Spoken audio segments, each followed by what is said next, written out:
What's going on, motherfuckers? Welcome to the Crocs and Hot Pockets podcast. My name is Knackers, and today is Sunday, November 28th, 2021, and this is episode number 167. I am just now noticing that the name tag for my lovely co-host here is not Anime Daddy. It is indeed BishopGP. I'll keep it, man. We edit shit on the go. This is how we do it. We don't fuck around. But anyways, it's so awesome to see all of you here. Thank you for joining us for the podcast. Tonight, Jimmy is on break. Like I mentioned on Twitter, he is currently replanting some rose bushes that he was fighting earlier this year. And fortunately, we're stuck with BishopGP tonight on the show. So how you doing, buddy? I'm good, man. I'm excited. I love Jimmy. I love spending time with him. I love talking to him.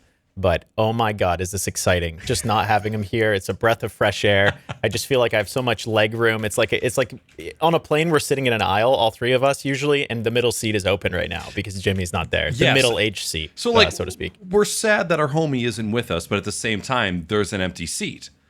Yeah. We have the armrests up. They're up right now. The middle seat's open and the armrests are up, and my leg is up. Your leg is up. We're intertwining. Yep.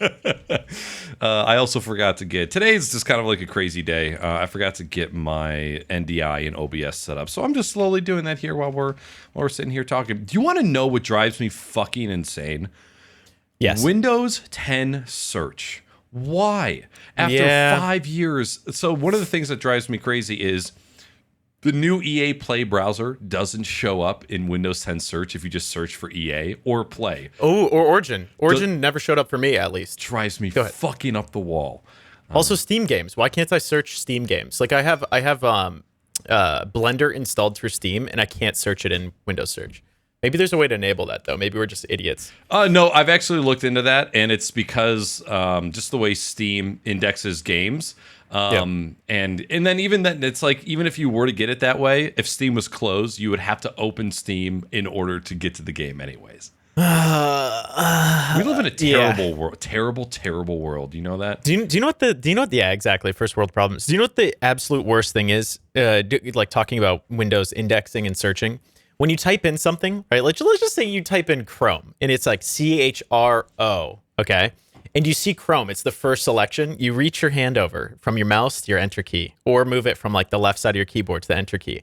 You go to hit enter. In the millisecond that you hit enter, just before, something else pops up. Yes. And then you open a document called like how to use Chrome, or like some bullshit that you're searching, how to download Chrome. And it opens it up on like, probably like Internet Explorer or something. I don't think it opens up on Internet Explorer anymore because I changed my preferences. But you know what's funny, man, is if you search for the word Internet Explorer, it will select Edge before it allows you to select Internet Explorer. Wow. Yeah. Even though I'm Team Edge because I love Microsoft Edge, but not everybody does. Something even more. So like Internet, right, is like a technical word for what all these things are doing. They're browsing those things, right? But if you search if you search Explorer, it pops up with EXP. It pops up with Edge first. Yep, not File Explorer. Yep, cringe. If there's anybody here that's on Mac OS, you obviously know of Spotlight, which is like one of the greatest things ever built into an operating system. I recently found a tool called Alfred, which is basically Spotlight on. It's on crack. It's like it's Spotlight, but better.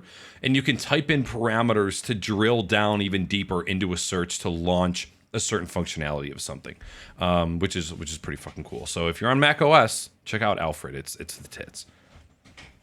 Oh man, it's interesting. Chat can't see it, but I see your Mac in the background, and the texture on the screen is so badass. It makes me wish that I could put something on. I mean, I could put something on this TV, but I have a love-hate relationship with macOS wallpapers because like if you get an iPhone, they give you like 6 wallpapers with every new iOS, and they're fucking dog shit.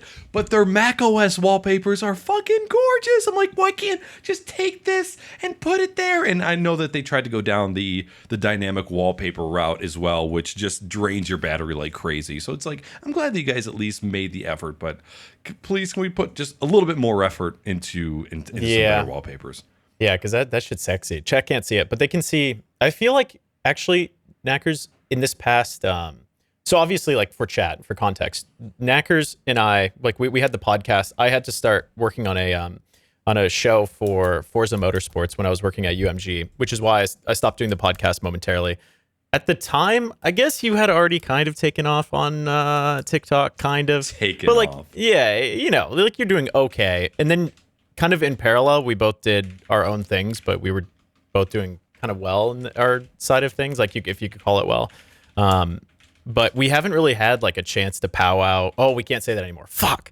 That's a banned word. Yeah, we can't use or term. It's yeah. I didn't realize that until recently. There's like few terms that I've come up with. But anyway, I still say gypped accidentally, and I still say powwow accidentally. Yeah, fuck, man. And and it's not like it's the worst thing in the entire world, but yeah, like changing the language is to an extent. Coming up with better terminology is probably important. Yeah. Anyways, we haven't had a chance to sit down and talk over drinks, which technically isn't what that other term is, but yeah. Anyways, speaking of drinks, so yeah. Ooh, what do you got? Poggers. As per tradition, now I've been drinking these Topo Chicos. Okay, now that's going to be banned term soon, so we gotta get my usage out of Topo Chico. Don't know what it means, but I think in Norwegian language it means fighting horse. So if you want to get yourself a fighting horse, you can do that from the store. But no, you know what? I really enjoy these hard seltzers. They're kind of my go-to drink now.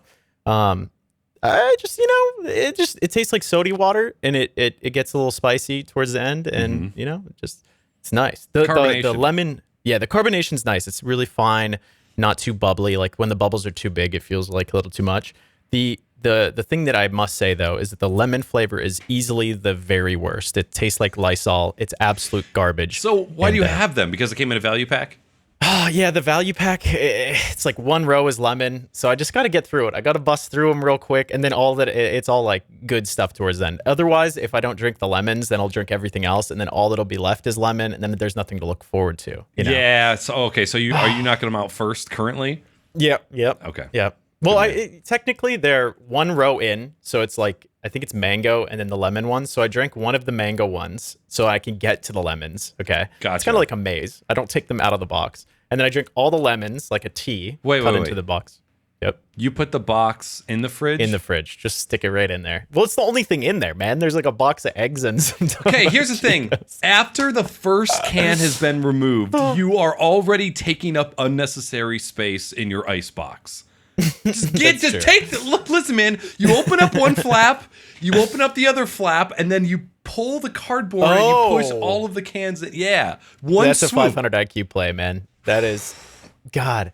See, I don't know, man. I'm too lazy. I saw this TikTok recently that was like this lady that has to be, and I say this with most amount of respect, but like a stay-at-home person. I don't even want to say a stay-at-home mom, but I'm just going to say like someone that's married to someone that's making the money. And the reason that I say that is because they are taking everything out of boxes from stores and then sticking it into small containers that they put in their fridge. So for instance, they have like an egg holder that has like a dozen eggs in it. They take it out of the carton and put it in this plastic or acrylic egg holder.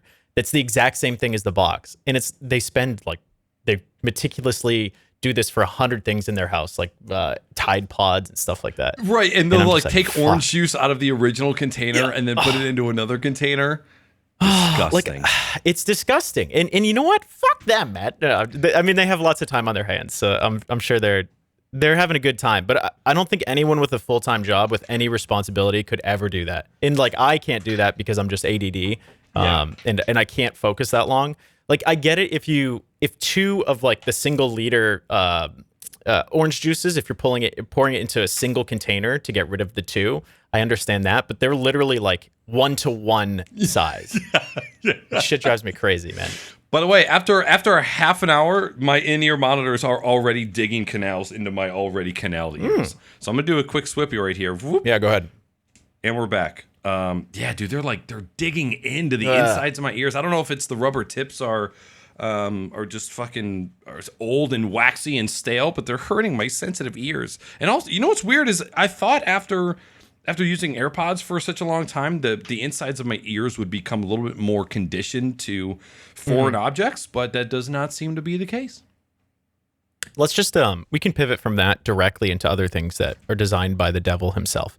You know when you go to the dentist and they do x-rays and they have those T-shaped fucking pieces of plastic that you bite down on while they're doing the x-ray? And I don't know if I tweeted this out. I think I did a while ago, but it just reminded me of this, putting the fucking like shitty earpods or whatever in your ear and they screw with your ear after a long period of time. Why is it that those T-shaped fucking things that like are used for x-ray, why can't they be relatively comfortable? I feel like they stab your gums. Yeah, why are they stabbing like right where your tooth ends and it's your gums? Why can't it go on the outside and go up? But it's like, oh no, I'm shooting my gums back up into my skull. Yeah, well, yeah, exactly. Why are those things so tall? Like, I understand that like people have different size mouths and like their gums and jaw and all of that, but why is it that can't be like a soft piece of like something flexible? So when you bite down on it, it's not like stabbing you in your gum, reminding you that you have molars in your mouth. I get, you know what my guess is that there is lead in those, which are blocking the rays, which makes sense. But put fur on the outside of it, man, or is it some silly putty? Just make it fucking gummy. Make it gummy. I don't give a fuck about the lead, man. Like, give me lead poisoning if it's soft. You know, right, yeah. I would rather get lead poisoning every time I go to the dentist than have to bite down on those things for an X-ray. God, amen. By the way, I didn't say what I was drinking. I felt like getting really fancy today. I made myself an old fashioned. It's got Woodford Reserved rye, both orange and lemon peel. I used spicy cherry bitters, and then of course a nice little sugar cube. And it's fucking delicious. It is so goddamn good. Is that a Red Wings cup as well? It is. Yeah. You know what? My liquor store sells a bunch of like really cheap glasses. Like, these aren't good glasses. They're like $1 a piece, and I've accidentally shattered 2 of them just by stirring. But like, if I can get 8 Red Wings glasses, even though I'm not a sports fan, for $8, you absolutely am going to use them. Yeah, man, you should become a fan of hockey, man. Hockey's a good sport, and I'm not just saying that because I'm Canadian and I'm biased and I'm paid to say that through like the Canadian Internal Revenue Service. They pay you to say positive things about Canadian things. Hockey. Yeah, hockey. I got $10 every time. I've probably been to Toonies. Maybe like 50 games in my lifetime. I've actually been to a shit ton of hockey games. Yeah, back when I was a J-Dub, the Jehovah's Witness, as they call them. Sheesh.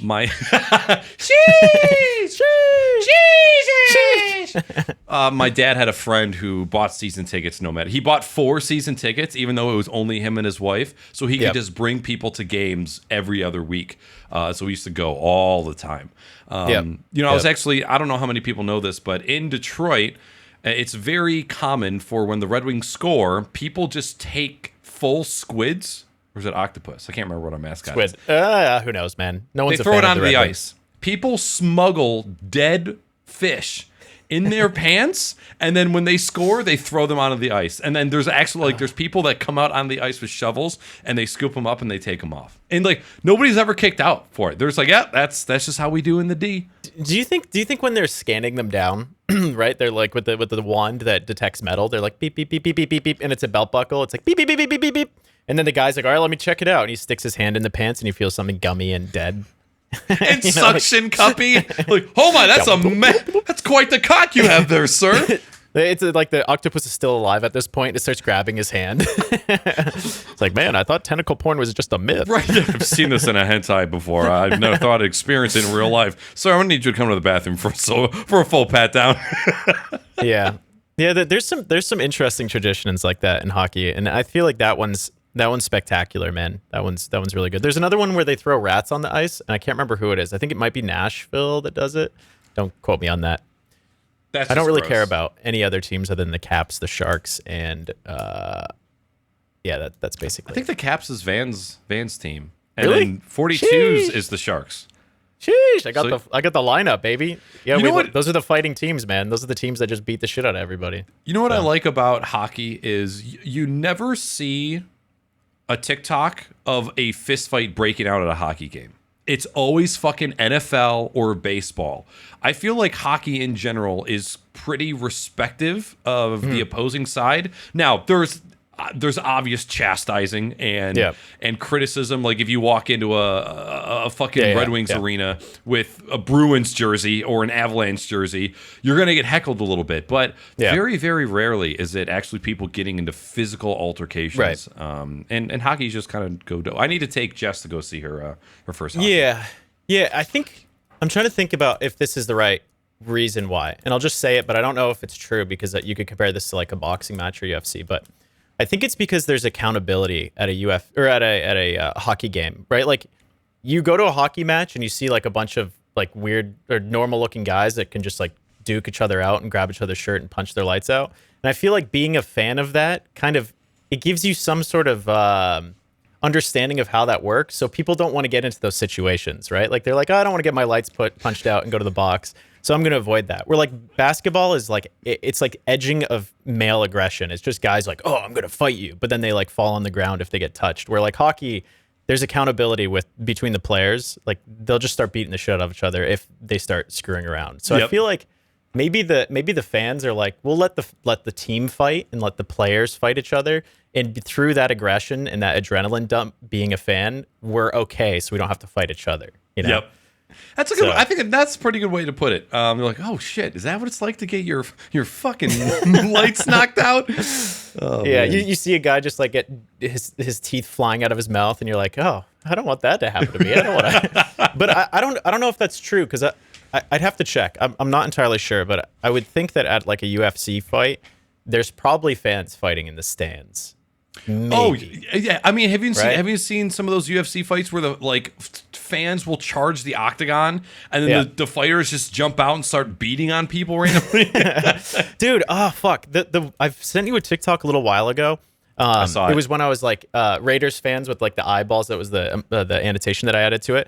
But it was a soccer match in somewhere in Europe, where like two really super rivals were going against each other, and they had half of the section of fans on either side of like this oval arena sectioned out with riot police in the stands, like blocking them because the fans are so crazy. And I was like, holy fuck, man! Like the fact that they need like hundreds of riot police blocking these two groups of fans is insane to me. And they had like flares, and it was like a huge fire in the stands, and like people going nuts. Dude, it was pandemonium. I'm like, holy, like I would like be looking around there and be like, all right, man, I'm going home. This shit's too wild for me. Like I can't handle this. Oh my God, absolutely.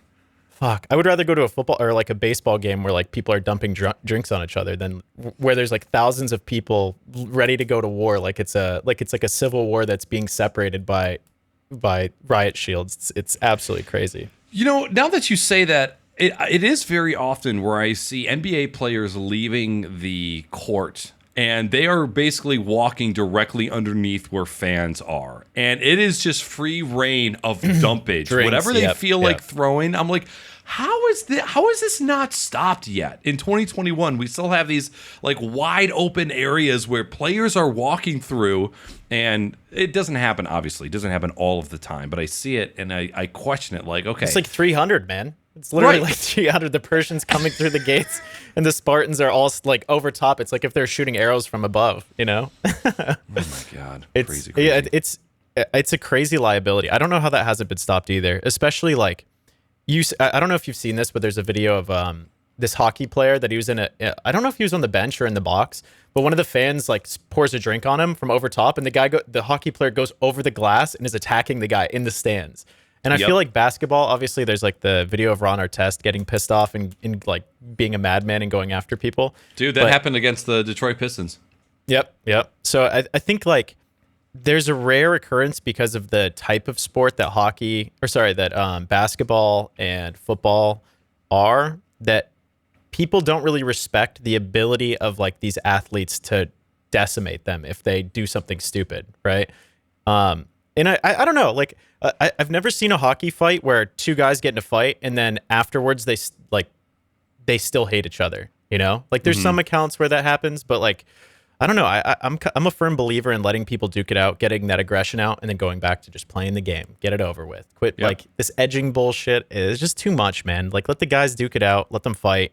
Then they won't fight again. You know, like they'll knock a couple teeth out, and then they're not going to want to do that again, and they'll be like, all right, maybe I should be a dumbass. Yeah, which couple is going to survive? The one who partakes in No Nut November, or the couple that has angry sex? Okay, there is some value in one of those, and it sure ain't fucking No Nut November. I'll tell you that much right now. Yeah, I definitely agree with that. I think like I grew up with a brother, and we used to fight. Like I was the youngest in my family, and we used to get in fist fights and duke it out all the time. And it's weird because like we're both like I'm Canadian, and and I don't know if it's because of like Canadian relating to hockey, but every time we'd get in a fight, we'd go like full power, and then like we'd be like, all right, cool. Hey, bud, sorry about that there, bud. Let me shake your hand.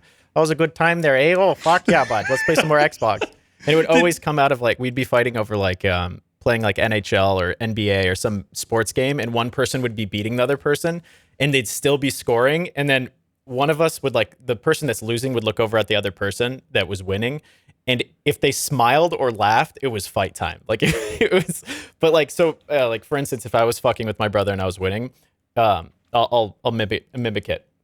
But if I scored another point, like say we're playing FIFA and I score again on him, he would look at me and I'd have to keep a straight face, like looking straight at the game. And if we laughed, like, or if we were making fun of each other, or if there was any taunting going on, it was like, all right, game time. Like we're duking it out for 5 minutes, and then we're coming back to the game.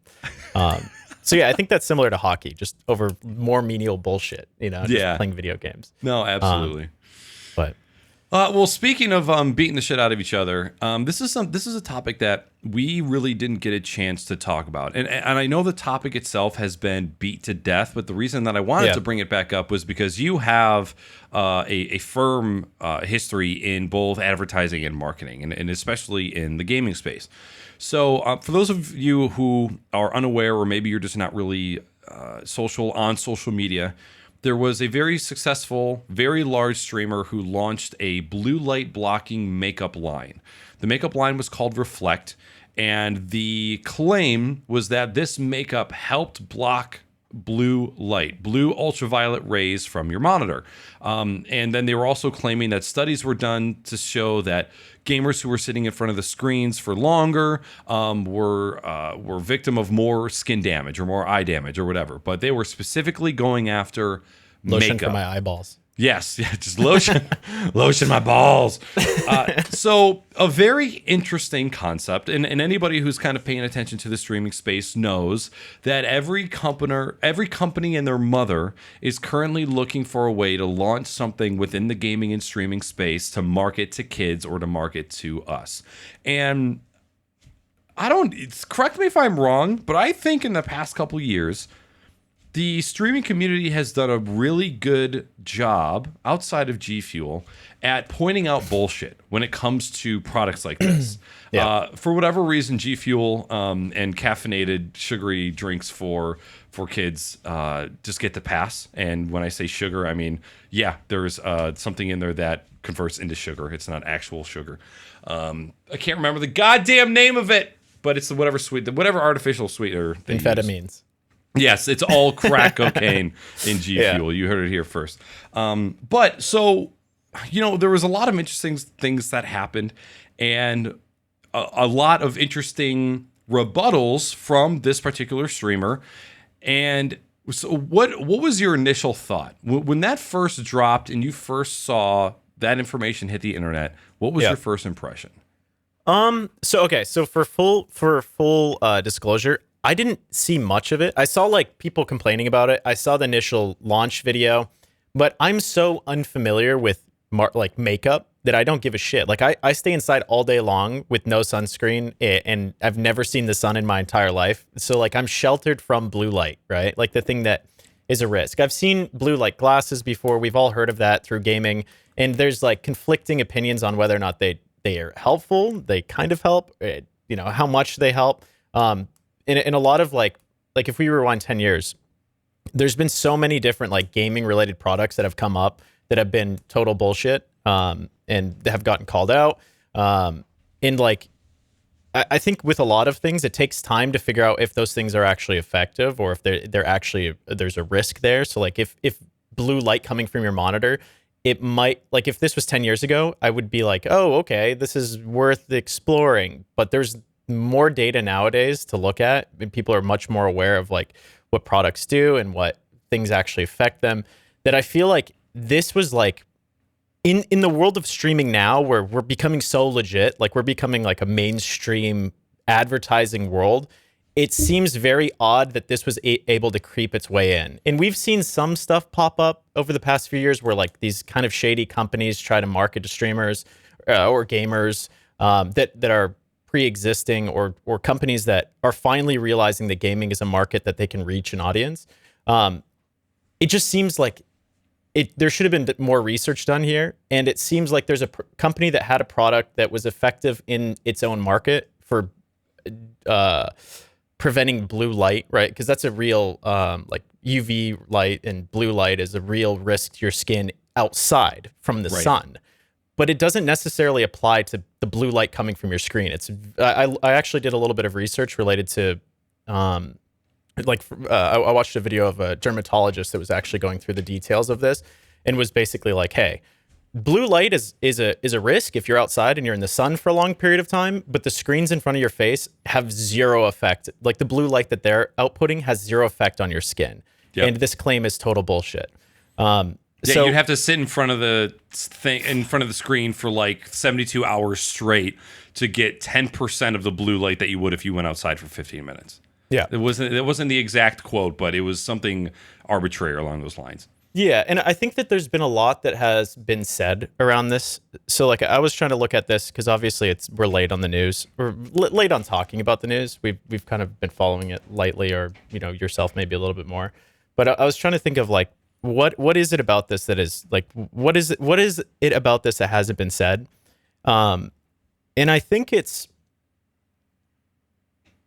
it's been touched on before, but I think it's that companies need to start taking gaming more seriously in their messaging directed towards gaming and streaming communities. They need to be putting a little bit more effort in, because this is a good example of a company that clearly didn't do their research in the market and understanding that their product was effective, but the thing that they were marketing towards, the similarity that they found, the similarity or the crossover that they found between the effect in the real world versus the effect for gamers, it wasn't what they were marketing it to be. They were basically trying to make it seem through this product and the necessity of owning this product that you're at risk of something, this blue light effect, or the effect of this blue light on your skin if you're sitting in front of your screen, right? Which is with real professional input isn't necessarily the case. Like the risk isn't as large as they're making it out to be. And I've seen this kind of echo in a few different places with like different companies marketing products that they've developed for other means and moving them into streaming and trying to create a story there. And it's just like this industry, and we can go on to talk about Streamlabs as well, because I think this ties into this. This industry is an industry filled with content creators, okay? And content creators are looking for any opportunity to catch you slipping up as a company. Yep. They're looking for anything, any opportunity to make a story, any opportunity to make a TikTok, to talk about something, to give their opinion on something. These are people that are like streamers and content creators are hungry. Like they're starving for stories, and they will hop on anything that they can and put their opinion, or they'll come after you if you fuck up and you have a shitty marketing approach or a shitty story, or you make a claim that's not true. Yep.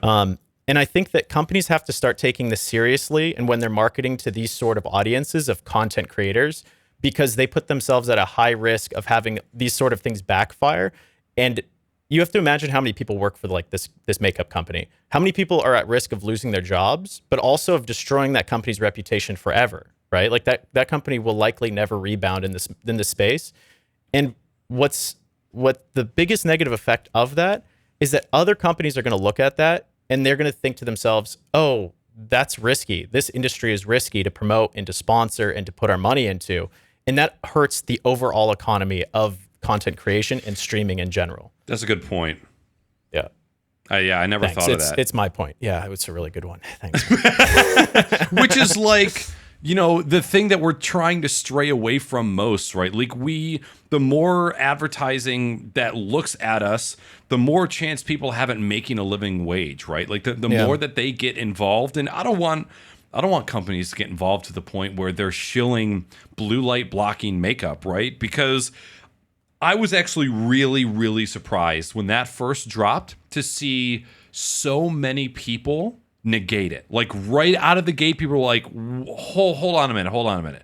How does this work? Immediately people were questioning it, and I didn't really get into it at first, but when I first saw people going, I was like, this is the shit that I want to see from the streaming community. I want to see new things drop and people go, why? How? Yep. How is this possible? What's the science behind it? Again, people immediately asking for scientific backing, wanting to see all the testing. And then, of course, they came back and said, well, the testing isn't really going to be public. Or, well, the testing that we did is so-and-so. And I don't want to directly quote anything and misquote it. But the end result for anybody that's just wondering is that the streamer got out of her contract. The company closed. They stopped selling any of the products. The products were pulled from shelves. And people who bought it were stuck with it. I think that they issued refunds for the people that had bought it and hadn't gotten it yet. I don't quote me on that, but that's what ended up happening. It was nice to see people question it right out of the gate. And of course there was a little bit of controversy around how much flack that particular streamer got in response to that. Some people thought it was too hard. Well, obviously, if you're releasing a product and then people tell you to kill yourself, that's too far, fucked. Right? Yeah. But I personally thought that all of the criticism was 100% justified. And I also think that a lot of the criticism was misread as harassment. People asking questions, people asking you to provide proof, that is not harassment. That is just criticism. Obviously that particular streamer probably took a huge chunk out of her positive mental health for a little while, and that I definitely feel bad for, right? Because she claims that she didn't know, but you as a human being have to ask yourself, okay, how much did she know? She claims that she worked on it for 2 years.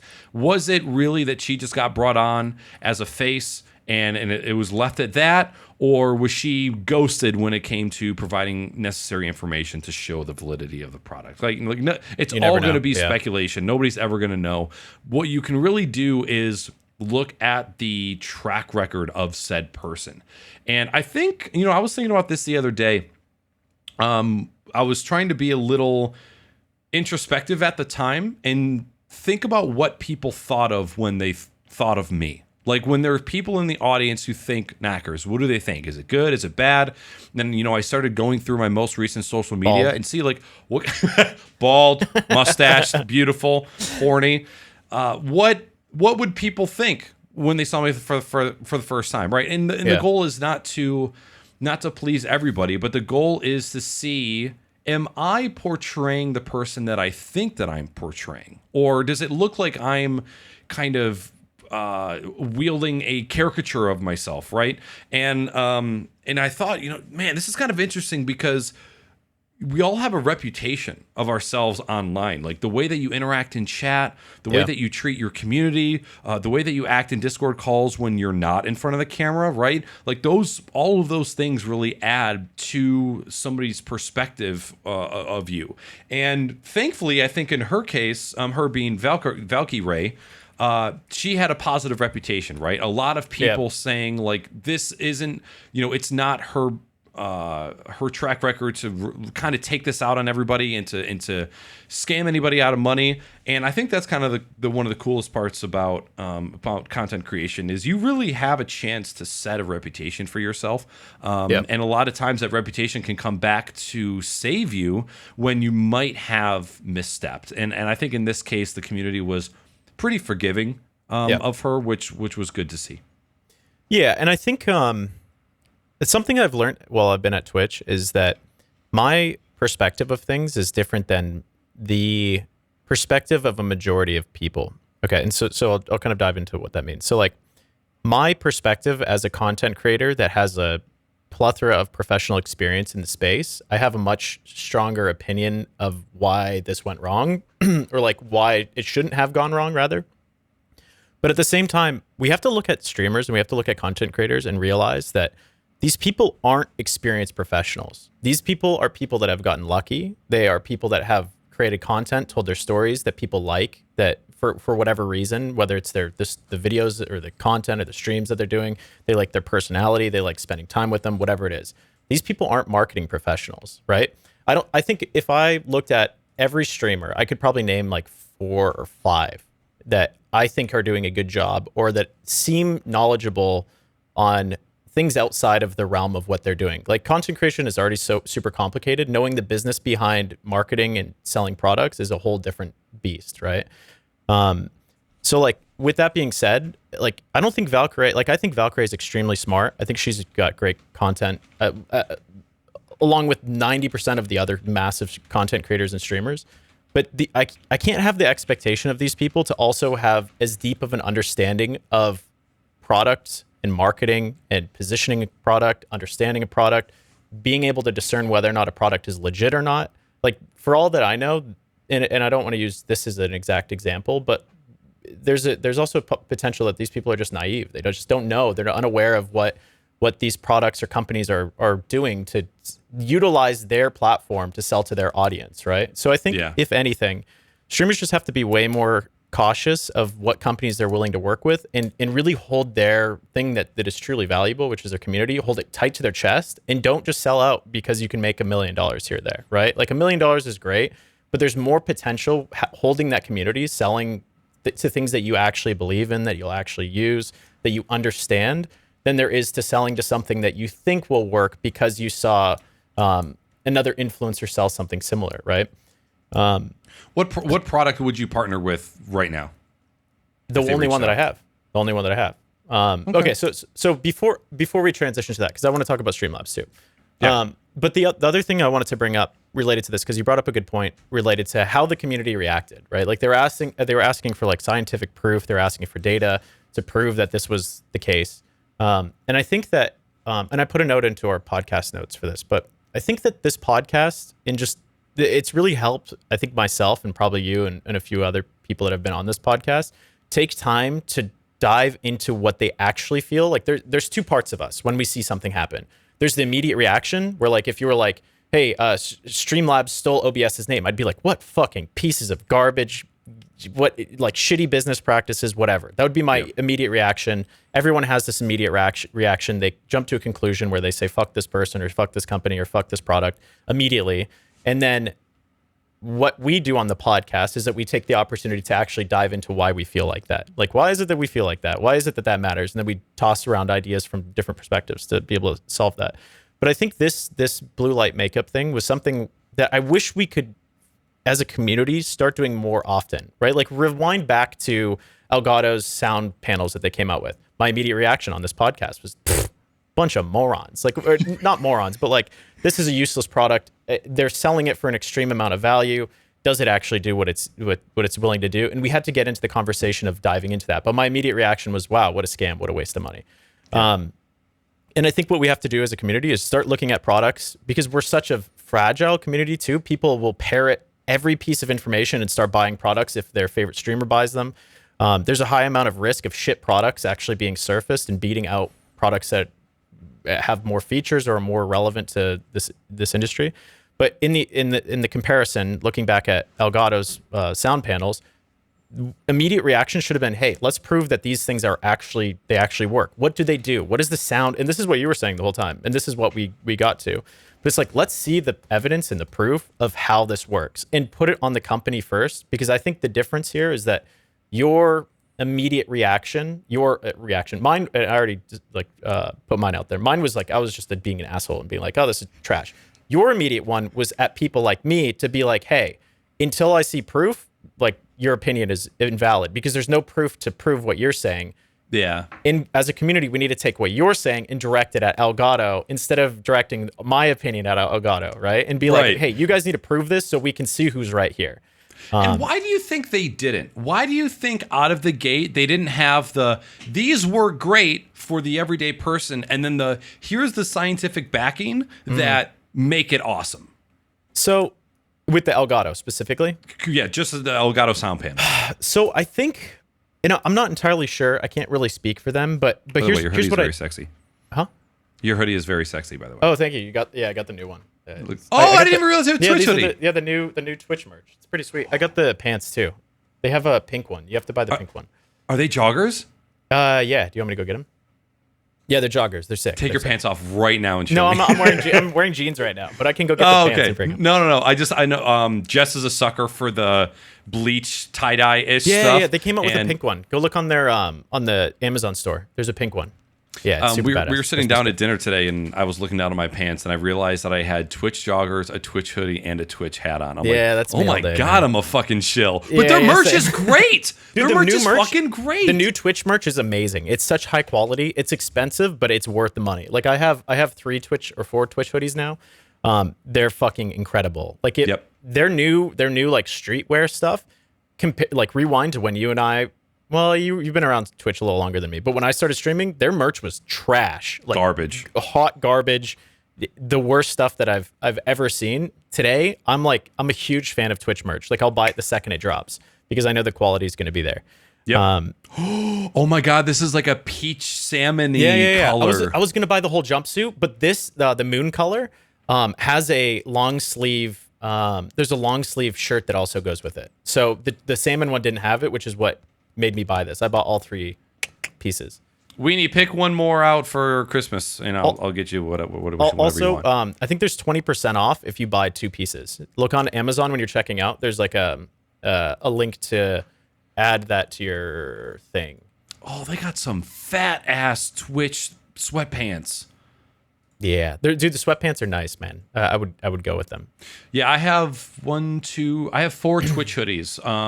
One from TwitchCon 2017, and then 3 from TwitchCon 2019. My purple one started to tear in a weird spot. It's repairable. I won't hold it against them, but every single piece of Twitch merch that I've gotten from them has been high quality and extremely comfortable. Yeah, the newest stuff is incredible. Like it is super, super, super nice. Like this new hoodie that I'm wearing is so comfy. If you bought the last generation of stuff, the one thing I would say is that these ones fit a bit smaller. So I got a large. Okay. I was a medium in the one previously, the purple and teal ones. In the large, these ones fit a bit tighter. So gotcha. I'm in between like a medium and a large. I think between myself, Weenie, Vans, and 42 and Mindy, I think we dropped over $1,000. In Twitch merch that day. Okay, so to go back to you asked a question that I think is really important. So why do you think that they didn't market? So why didn't Elgato market the technical specs of the product to the industry to be like, hey, these work like 10% better than normal sound panels, and here's the features that from like a performance side of things, here's the features that matter. I think it's because most things that are marketed to streamers, to content creators, like the background lights, like these LifeX light bulbs or strip lights or like whatever the dress up stuff. Because most streamers that I would probably say that I see using those Elgato panels have them in the background, which is literally doing nothing. It's art, right? It's art at that point, right? Anytime that you have sound panels, most of the time in the background, it's doing pretty much nothing. Mm-hmm. Pretty much nothing. Okay, it's doing some stuff, but it's doing pretty much nothing. So I think the important thing to outline is this: most companies that market a product have to choose between marketing the product on the product specs or the potential of what the product will enable the person to do. So in the context of streaming, Elgato, I believe, in my opinion, Elgato markets their product to streamers with no technical aspects to most of their products, because they believe that streamers want to buy the product to improve their growth and become larger streamers, more legitimate streamers. And through the way that they market their products, they might not directly say this, but streamers believe that if they buy Elgato products, they'll be like other streamers that are more successful than them, and they'll have a better chance of succeeding.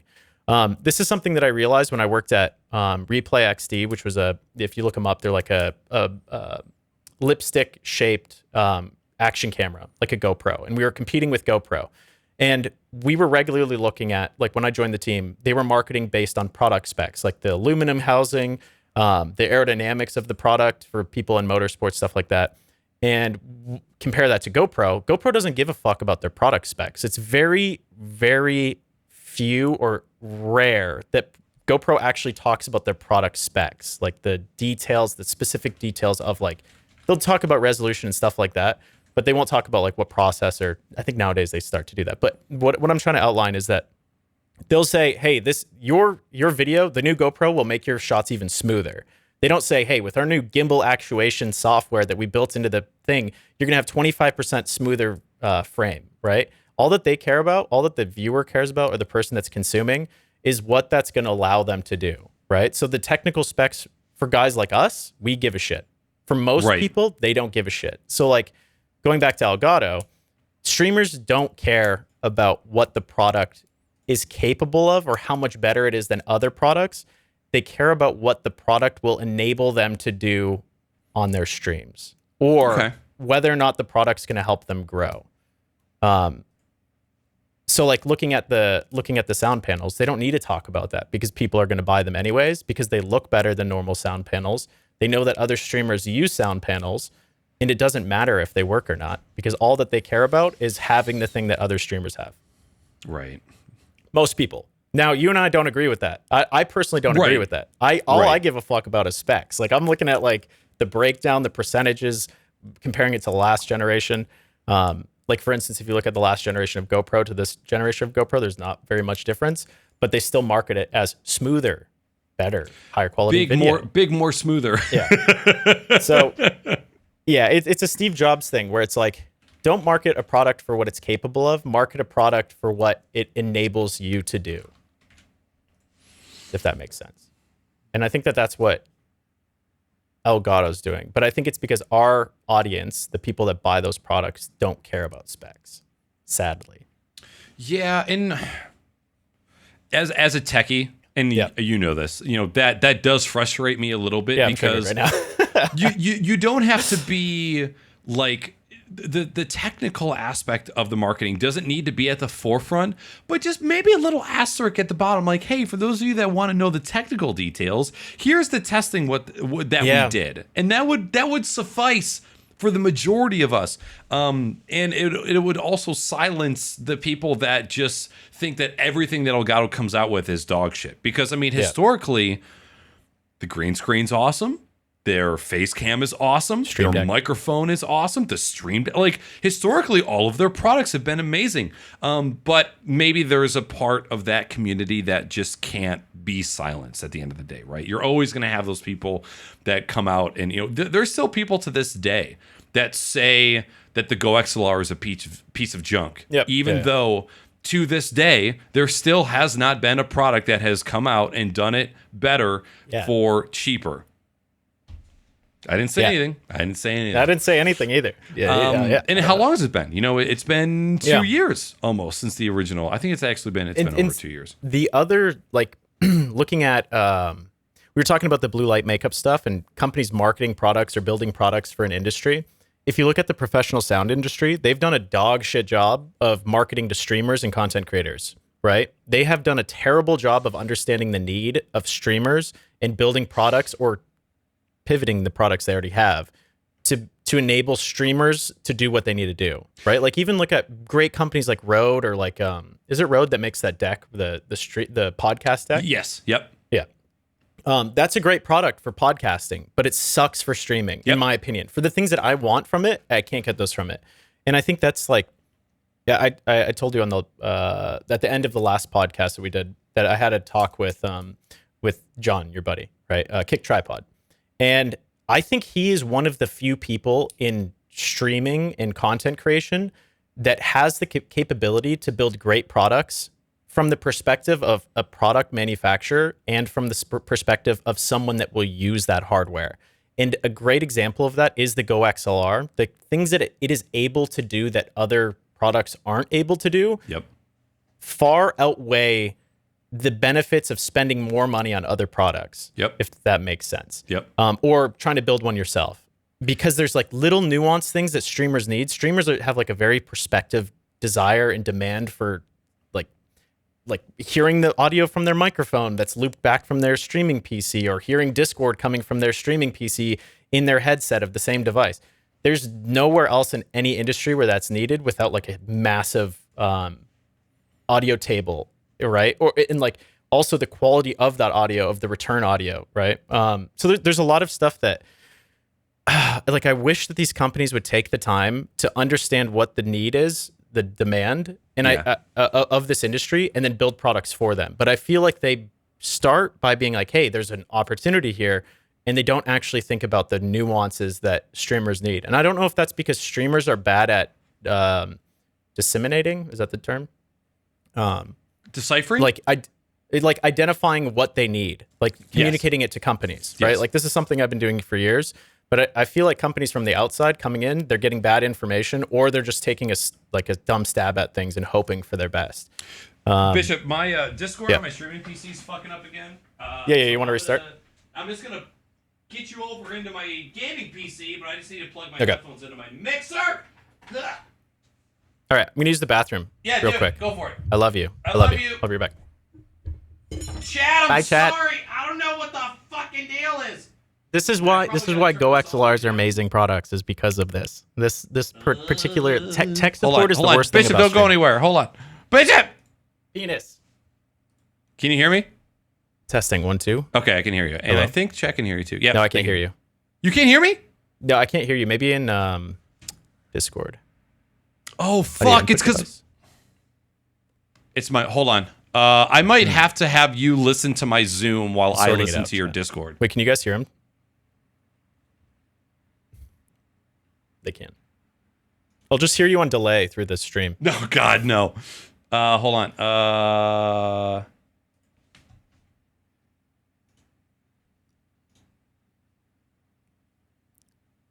Can you hear me on Zoom? He's a poopy butt. Oh, he can hear me. I just can't hear him.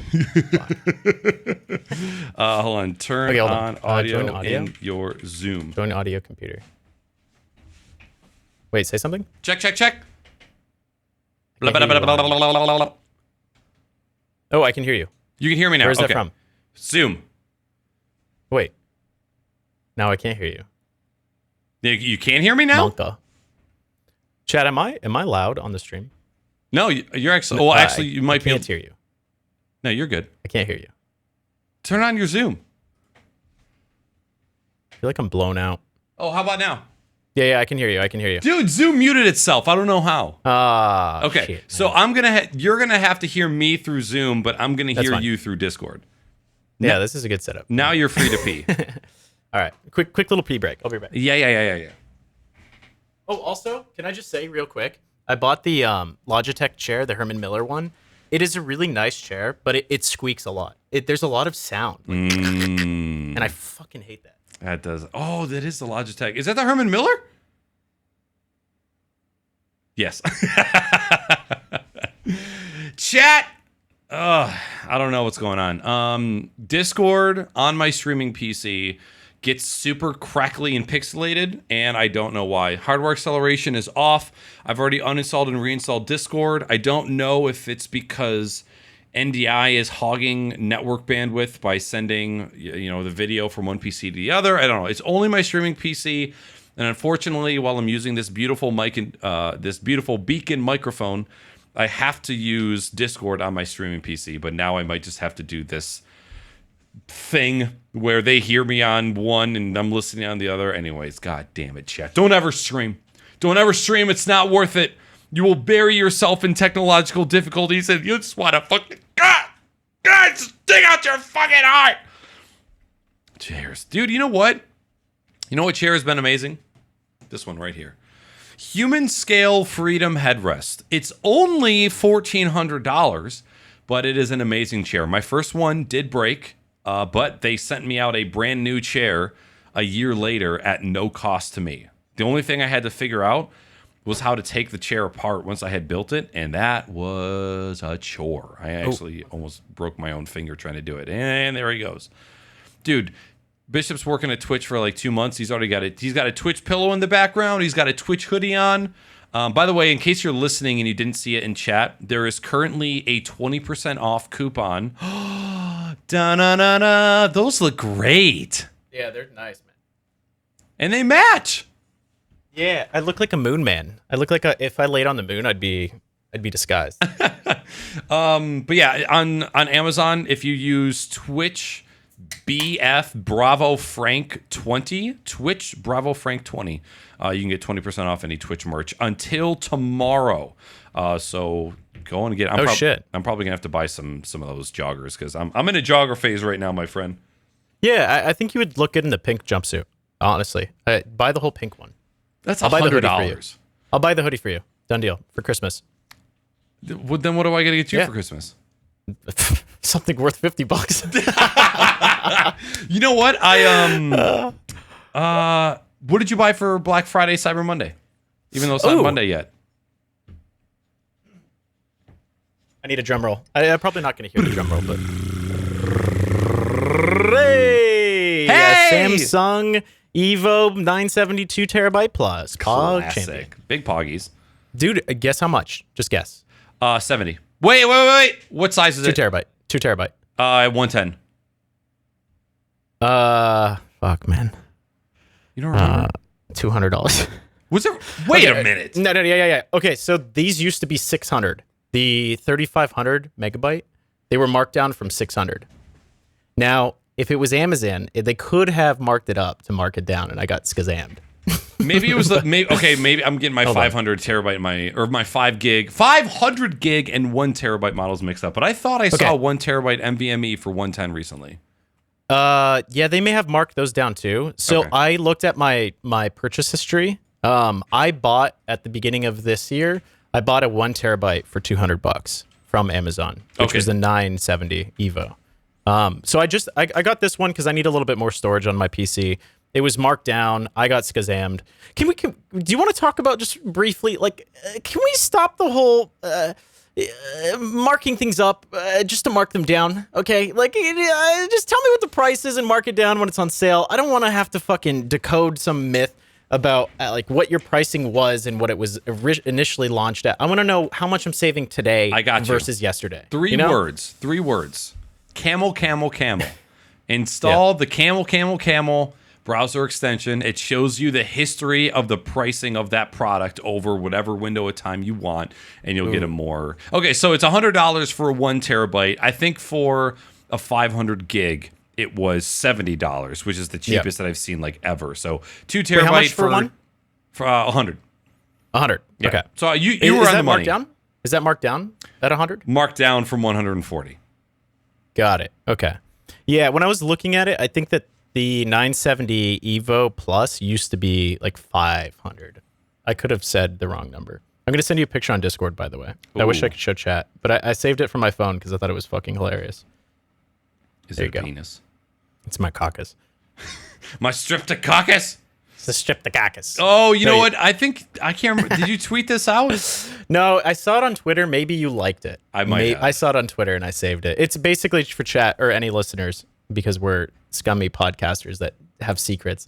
It's a meme with like 3 pictures. One of them is what it says Wednesday. It's $4.99. The guy in the picture saying hold. Thursday, the price is $4.99. The guy's still holding. Black Friday, it's marked down from $6.99 and it's $4.99 today. And they're like, now. So yeah. Oh, do you have the picture up? I was holding it up to the camera.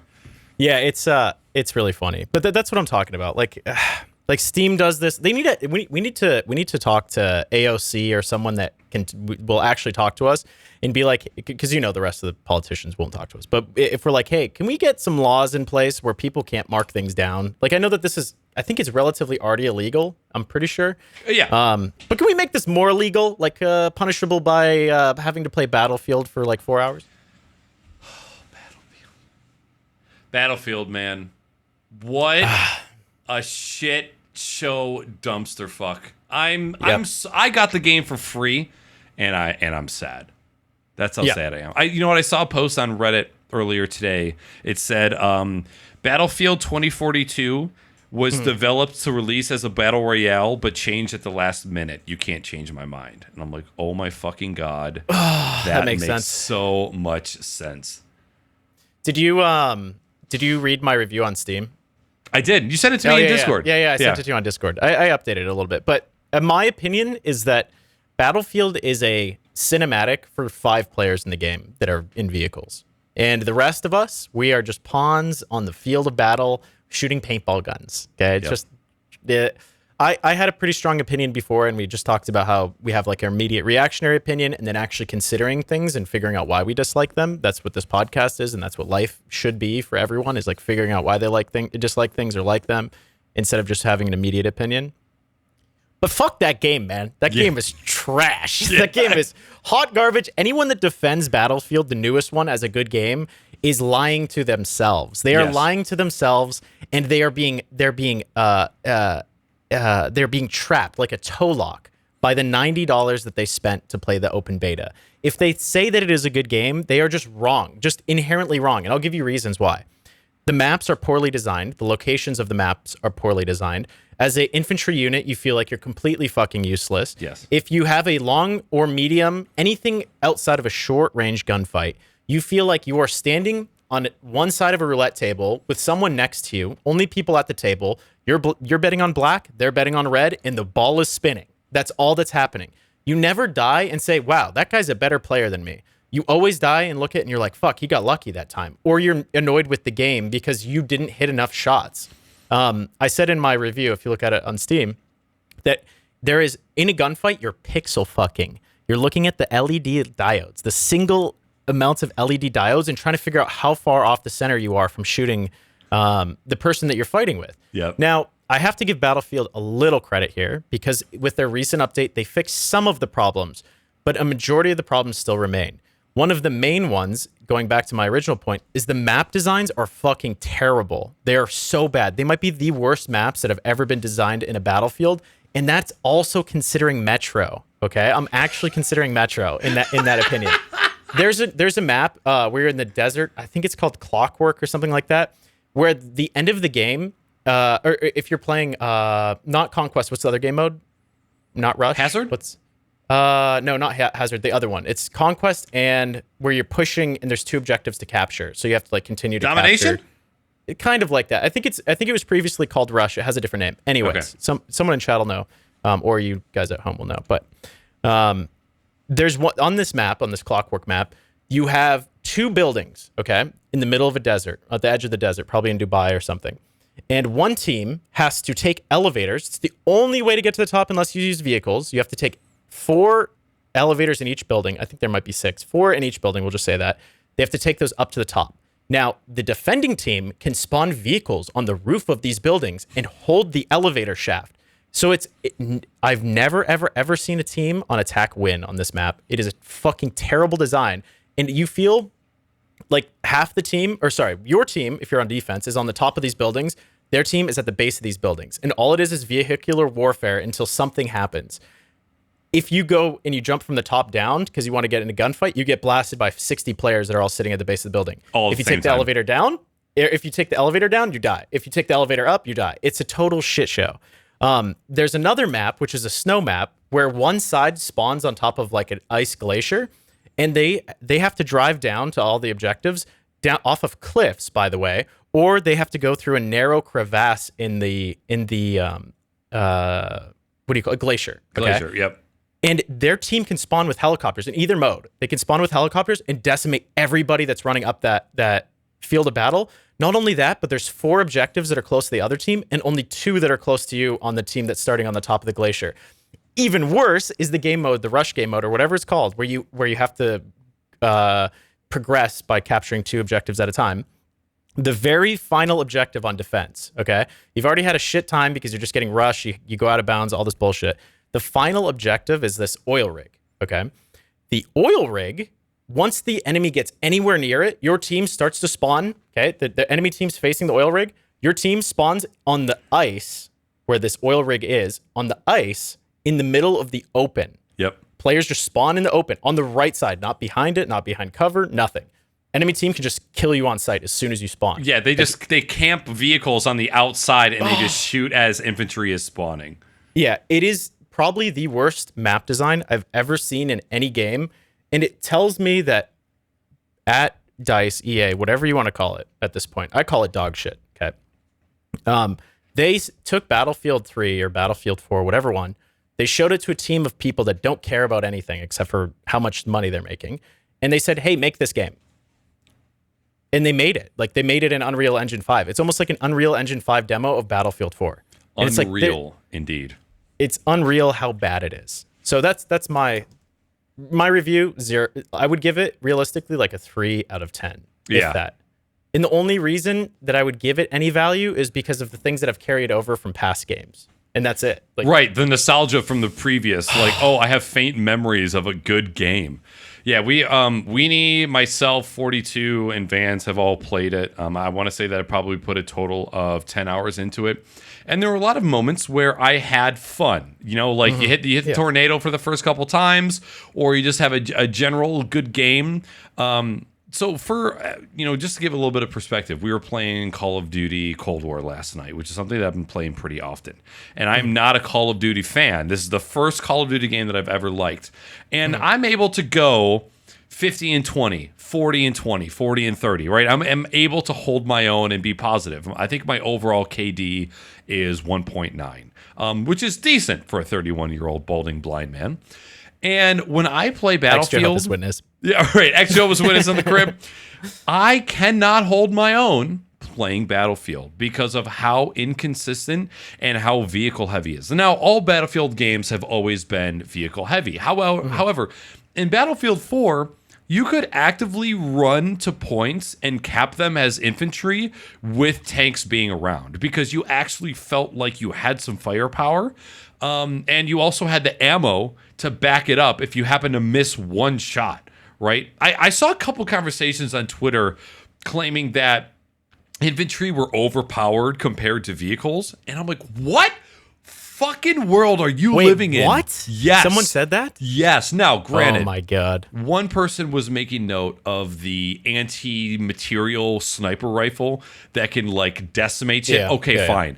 But when it takes 4 rockets to kill a tank and you spawn with 3, so you have to be with a squad that has 2 engineers, and one of you has to hit all of your shots and the other person has to hit one of their shots if you're fucking lucky. And that's if they don't have any sort of active protection, or if they don't have somebody that can heal their tank with a repair tool. As soon as you repair it one time, all of a sudden you need 5 rockets, and then you have one missed chance, and it's just absolutely insane. Yeah, I also agree as well. Like, the only chance that someone is dying in a vehicle is if it's their very first time and they have no pulse, right? Or if they have no pulse, right? Like, as soon as someone figures out how to fly a helicopter or a plane, I would say a helicopter more likely, it's almost impossible to down them with stingers. We had a group of 4 seasoned FPS players, Battlefield players, historical young gods at video games. And we had a guy with a laser, with like the what do you call it? It's a laser goggles. Yeah, binocular lasers. And then the other guys all had Stinger rockets. And we could not down this Little Bird helicopter because the pilot was good. He wasn't a young god, but he was a good pilot. And he would just fly underneath our view. Just whoop. Fly under. We could not kill him. And in all the, like, he was good enough to actually block the rockets with the terrain. So even if we shot the rockets off, we couldn't do anything about it. Yep. And then once they use the flares, there's such a long time, a cooldown for them to get away as a helicopter that you can't lock back on. And I understand that if I'm a new player and I just want to learn how to play the game and I just got home from my job, I want to be able to fly a helicopter and have fun. It would be really annoying to have like use my flares and then immediately get locked on again. So I kind of get that. But here's the thing, and I tested this out.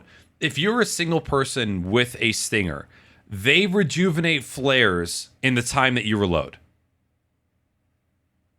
So, like, if you shoot a Stinger and you're locked on and they flare, by the time you reload and shoot the second, they have flares again. So even if they're flying directly above you and you're locking on without any obstructions whatsoever, they're able to deploy flares again. So again, you need to have 2 people. And again, I understand that you need to taper it off to a certain point, right? But if I'm able to lock onto you 3 times in a row and you don't leave the area, I should be able to take you down. It's already incredibly unrealistic for you to take a rocket launcher to the hull and stay in the air. You get 3 before you actually go down as a helicopter. And that is, I'm sorry, but that's just fucking asinine to me. Yeah. You know, you haven't played it. I saw it was on your wish list the other day because I started playing it. But Hell Let Loose, I love that game because everything is so fucking overpowered. And when you see a tank, you're like, fuck. Like you actually, like when I first started playing Hell Let Loose, I got scared when I would see a tank because you hear like the tracks coming up and you'd be like, oh, fuck. Yep. Because you can't do anything against it. So, but against infantry, so like I don't mind if there's vehicles fucking me up here and there. I get it. A little bird is going to decimate me. A warthog is going to decimate me. Any sort of vehicle with a Gatling gun or rockets should shit on me. Should just actually rip me apart. I shouldn't survive them dive bombing me and killing me. But it would be made a little less of a personal attack on me if I was able to kill ground troops. The fact is that I'm not the best player. I've come to a realization, like I used to be good at FPS games. I haven't been playing a ton now. Like I still play Valorant and I'm okay. Like I'm good at aiming. I'm good at flick shotting. I'm trash at tracking. And maybe that's why I'm bad at Battlefield, is because I'm not as good at tracking as I am at flick shotting. But I don't need to be playing a game where 90% of my magazine, or let's just be really conservative. I'm just going to say 60% of my magazine is needed to kill someone, like with an AR, AK, whatever. That is really annoying anytime that there's more than one player. And Battlefield has 64 other players on the other side. So it's almost impossible for me to be in any situation where I'm going to be fighting a single guy at a time and isolating them. Almost all the time I'm getting shit on by multiple people. The only gun that I can use in Battlefield is the sniper rifle, and it's because I have decent aim and I can click on people's heads. That's it. Have you played Halo yet? No, but here's what I will say about Halo. Halo has always been a game where you do damage and then you tell your team that you did damage to someone and you guys try to secure that kill. Yeah. So I know like I've heard a couple of my buddies who have played where they're like, oh, this game is trash. Like I have a burst rifle and I can't kill a guy. Yeah. I get it. That's how Halo's always been. Yep. It's annoying, but I don't play Halo because of the time to kill. I play games that if I have good aim and I perform well in that moment, I get the kill. Because I'm fucking ADD. Okay, I'm just gonna come out and say it. I'm super ADD. I play Valorant, 0 kills. Then I pop off. I turn into a young Jedi and I get an ace. And then I suck. And then oh my god, I'm not consistent. I'm the most inconsistent player. But when I have the capacity to perform, I want to be able to win, knowing how good I am when I am at my best. Sure. Because it makes the lows feel less shit, because I'm like, oh, okay, I'll get back there. Like I'm going to have a good round and I have the capacity to win. In Battlefield, I don't feel that. I just feel like lukewarm milk the whole time. Like I'm just I'm milked out. Yeah, I feel like I'm sludging through milky fucking mayonnaise water and I'm just trying to get to the other side. And everyone else is doing it with me, but the whole time that we're trudging through this milky mayonnaise bullshit, we just like there's little moments of like a cinematic awesomeness that happens or some great moment where I'm like, oh, that's cool. But the rest of it's just like this trudge. And I'm just like, it just feels like trash. Yeah. At its core, Halo Infinite is a great fucking game. It doesn't run too well on my 8700K 1080. I probably get anywhere in between 50 and 60 frames. I very rarely go north of 60 frames. What I'm starting to realize, what's crazy is that I guess my standards for resource use has gotten too high, because if I'm below 60, it starts to affect how I can operate as a gamer. Like I'm like, and it's not necessarily the frame rate, but it is the chugs and the micro stutters that really send me into fucking oblivion with anger. And I everything else on my computer is A-okay, but I really need I need a new CPU and I need a GPU that doesn't have fan zip tied to it. Yeah. Yeah. The worst thing is like once I get under a certain frame rate, I genuinely feel like my brain is having what I can only equate to like a light stroke. Like I feel like I'm not able to think at the same rate. Seriously, like my brain is basing on what I'm seeing in an FPS game. Like it's giving me feedback based on what I'm seeing. Yeah. And when I'm seeing less for a certain period of time, my brain feels like it's stupid. Like I feel like an idiot. Like I'm just like, like I feel like I can't, I don't know words anymore. Like I literally feel like I've become less intelligent when those things happen. And I get that in Valorant a little bit for some reason, where I get frame drops during gunfights. That was happening for a while for me. Mm-hmm. And it would drive me crazy because I would have like an AK spray in CS or Valorant, like you have like your spray pattern where you combat it, right? I would do that and I would miss a step, so I didn't see where the tracer went and like a frame would drop, and it was driving me fucking crazy. So yeah, I feel the same way. I just wish I understand. Listen, I understand Battlefield is not a super competitive game. It's not a game that's an esport. It's never going to be an esport. It used to be back when it was good, but it's not. It's not made for that. It's made for Johnny who comes home to have 10 minutes of a round and have a good time and have some cinematic thing happen where he's like, "Wow, that was awesome." I get that, but at the same time, like, it just doesn't feel right when you lose and it's not because the other player beat you. It's because the game beat you. I hate that. I hate that.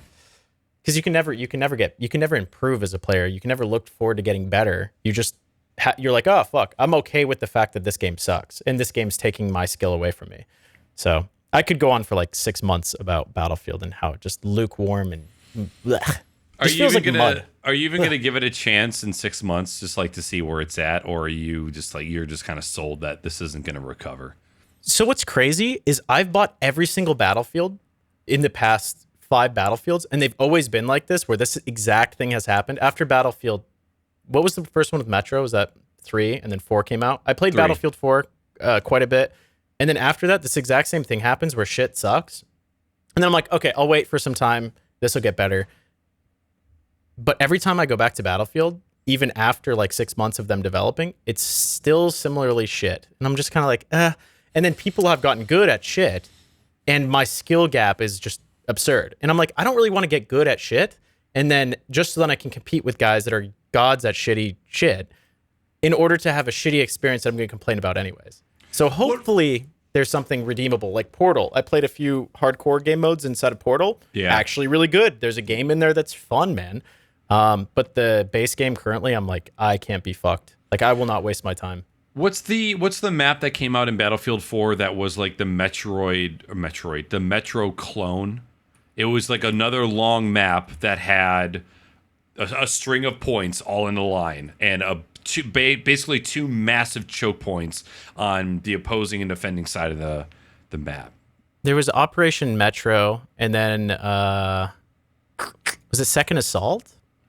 Or something? No, that Second Assault was the DLC name. There was a map in Battlefield 4 that was Operation Metro. So no, it wasn't that was 3. But what was Metro map in Battlefield 4? Operation. Wait, did they just have Metro in 2014? Oh, it was both in 3 and 4. I don't know. I guess I get, you okay? Oh, did your battery die? Oh, he can't hear me. I think his battery. Did your battery die? I think his battery died. Yeah, it did. Yeah. I can still hear you because I had you on my speakers. But oh, okay. Yeah, no, I thought that there was a map that was Battlefield 4 that wasn't Metro, but it was like Metro. Maybe my brain's fucked up. I kind of know one map that was pretty badass, which was in a city that I liked, but it was not Metro. And there was dude, I honestly, I think that the Battlefield 4 was the peak of Battlefield. I think the last ones have just sucked. And I say that with few hours in like the past couple, but Battlefield 4, I remember waking up and being excited to play. Battlefield 4 now is so on point. Like, it runs great, it feels great. You have the high tick rate dedicated servers that are still around, and when you're never blaming the game for anything that goes wrong. If something goes wrong in there, it's because you're a nutsack. And I actually, to be honest, I really enjoyed Battlefield 5, which was after 1, but hackers were insane, team balancing was non-existent, and like the maps were incredibly unbalanced. Every time I went into it, I felt like I was going to either win or lose depending on which side of the map you are. Yep. And I feel the same way on the current Battlefield with the Rush game mode. BBR, do you know the game mode, what it's called? Not Conquest, but the other main game mode that they have available. Not the BR or like the Escape from Tarkov bullshit. Maybe BBR knows. But the other game mode is so bad. Like, if you're on a certain map, like, you lost. Like, there's no chance in shit that you have any opportunity to win. Like, it is that bad. But yeah, I don't know, man. Like, if I really want Battlefield to be good because I am so fucking desperate for just a casual first-person shooter that I can get into, play with the homies. We can all have a good time. There's great moments, and there's shitty moments. There's sweaty moments and casual moments where we're just chilling. I want that so badly, and I wish Battlefield could be that because it used to be that for me, and it sucks now, man. Like I'm ready to give up on EA altogether and never buy another game from them. Like I'm there. Here are the Battlefield modes: Conquest, Obliteration, Domination, Rush, Squad Deathmatch, Team Deathmatch, Defuse. Breakthrough. It's called Breakthrough. Oh. Which somehow was not on your none list. of those. I think it's called Breakthrough. Yeah. It's like a rush game mode. I think they may have renamed it, but Gotcha. Okay. Dude, yeah. I mean, I could go on and on and on, and I think that people in the last podcast that were arguing in chat saying that I was wrong, I think that they now know, because you know how I know that I'm right. They're not playing now. No, they're not playing Battlefield right now. Wait, they're who? playing something else. There were people in chat that were saying you were wrong about Battlefield. They were arguing. Yeah. I won't say who it is, but they know who they are. I don't remember. I don't really pay attention to too much of chat, but yeah, me neither. Ever. Not even when I'm streaming. Speaking of streaming and content creation, you had brought this up before we had started the podcast, talking about where we were at with streaming right now. Yeah. And you kind of talking about your new job and kind of just general lifestyle stuff and kind of how you felt about streaming. I'll let you kick off that topic. Yeah. So I think the reason that I saw this, or that I even thought about this, is so like we just got off of a huge long break, right? There's a few things. So like I went on vacation starting on Sunday. I worked Monday, Tuesday, Wednesday remotely, but I've been basically on vacation since then. And I feel so fucking exhausted today. Like today I was extremely exhausted with time off. And I think, so I was actually talking to my brother about this a few days ago. It was his 30th birthday on Thursday. But I was talking to him about this, and I was like, we have something wrong with us. Like maybe it's like a mental, like something ingrained in our family. I don't know if the other people have this, but I feel guilty when I'm relaxing or taking time off. I don't feel guilty when I'm playing games, oddly enough. But if I take time off and I do nothing, I feel guilty of that. I feel even more so exhausted.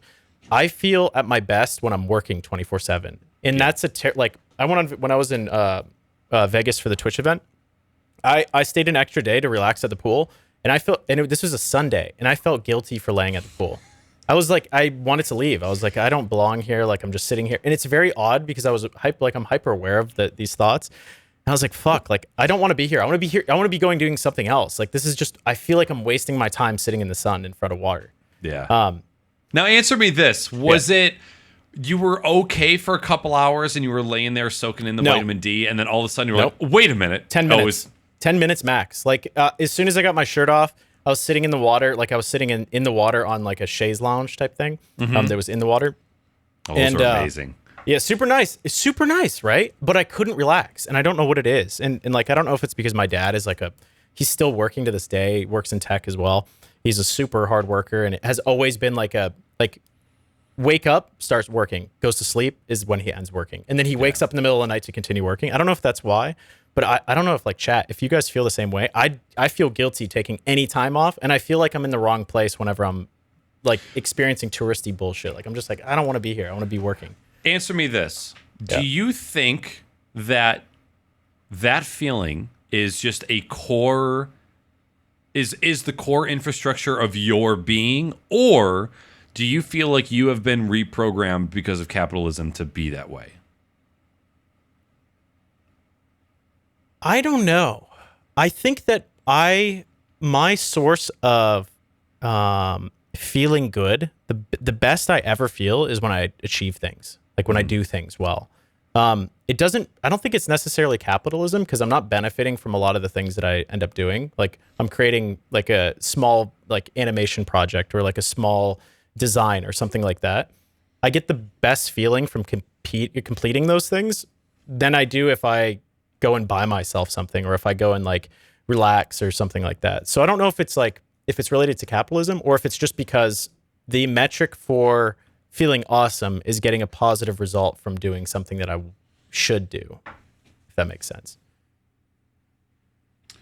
Do you also think that doing what you love has a factor? Like, okay, if you think like, I guarantee if you worked at McDonald's, you wouldn't be sitting in the sun thinking, man, I just so wish I could go back to work at McDonald's. But you're like, your work is your passion. And when you're thinking about moving forward in life, and when you're thinking about those achievements, it's not, I want to become a district manager of a McDonald's. It's, no, I just want to further myself as a person, because I know that working is a stepping stone to bettering myself as a person, both in a personal and a professional light. Yeah, I don't know. It's interesting. I think it's both, because I think if I worked in a shit job, or like a dead end job or something that I wasn't passionate about, I'm not saying that McDonald's is a shit job, but I don't know. You shouldn't aspire to work at McDonald's unless you just want to chill and vape. Sure. But I mean, some other people might have a different opinion. In my opinion, I don't think you should aspire to that. But anyways, I think it's because I've been so, and I don't know how to say this without, like, I've been so ahead of the curve with wanting to prove myself and what I know to be right. Like, I like being the first person to do something or to come up with a creative idea that is different and new, that I know who I'm competing with. There's a lot of people in this industry that are regularly pumping out the best shit ever. And I think that a piece of it is not wanting to fall behind them, right? Sure. Like, knowing that I'm capable, like I have all these skills, like technical skills to be able to produce. I want to utilize those things so they don't die, or they don't fall behind the trend and the curve of what is popular, because I'm hyper aware of like what I'm capable of making. And I want to put it out before other people. Right. And I think that translates to work, where like, I want to create the best shit ever. And I have like a sweet job where I get to do that and like create some of the sickest stuff ever.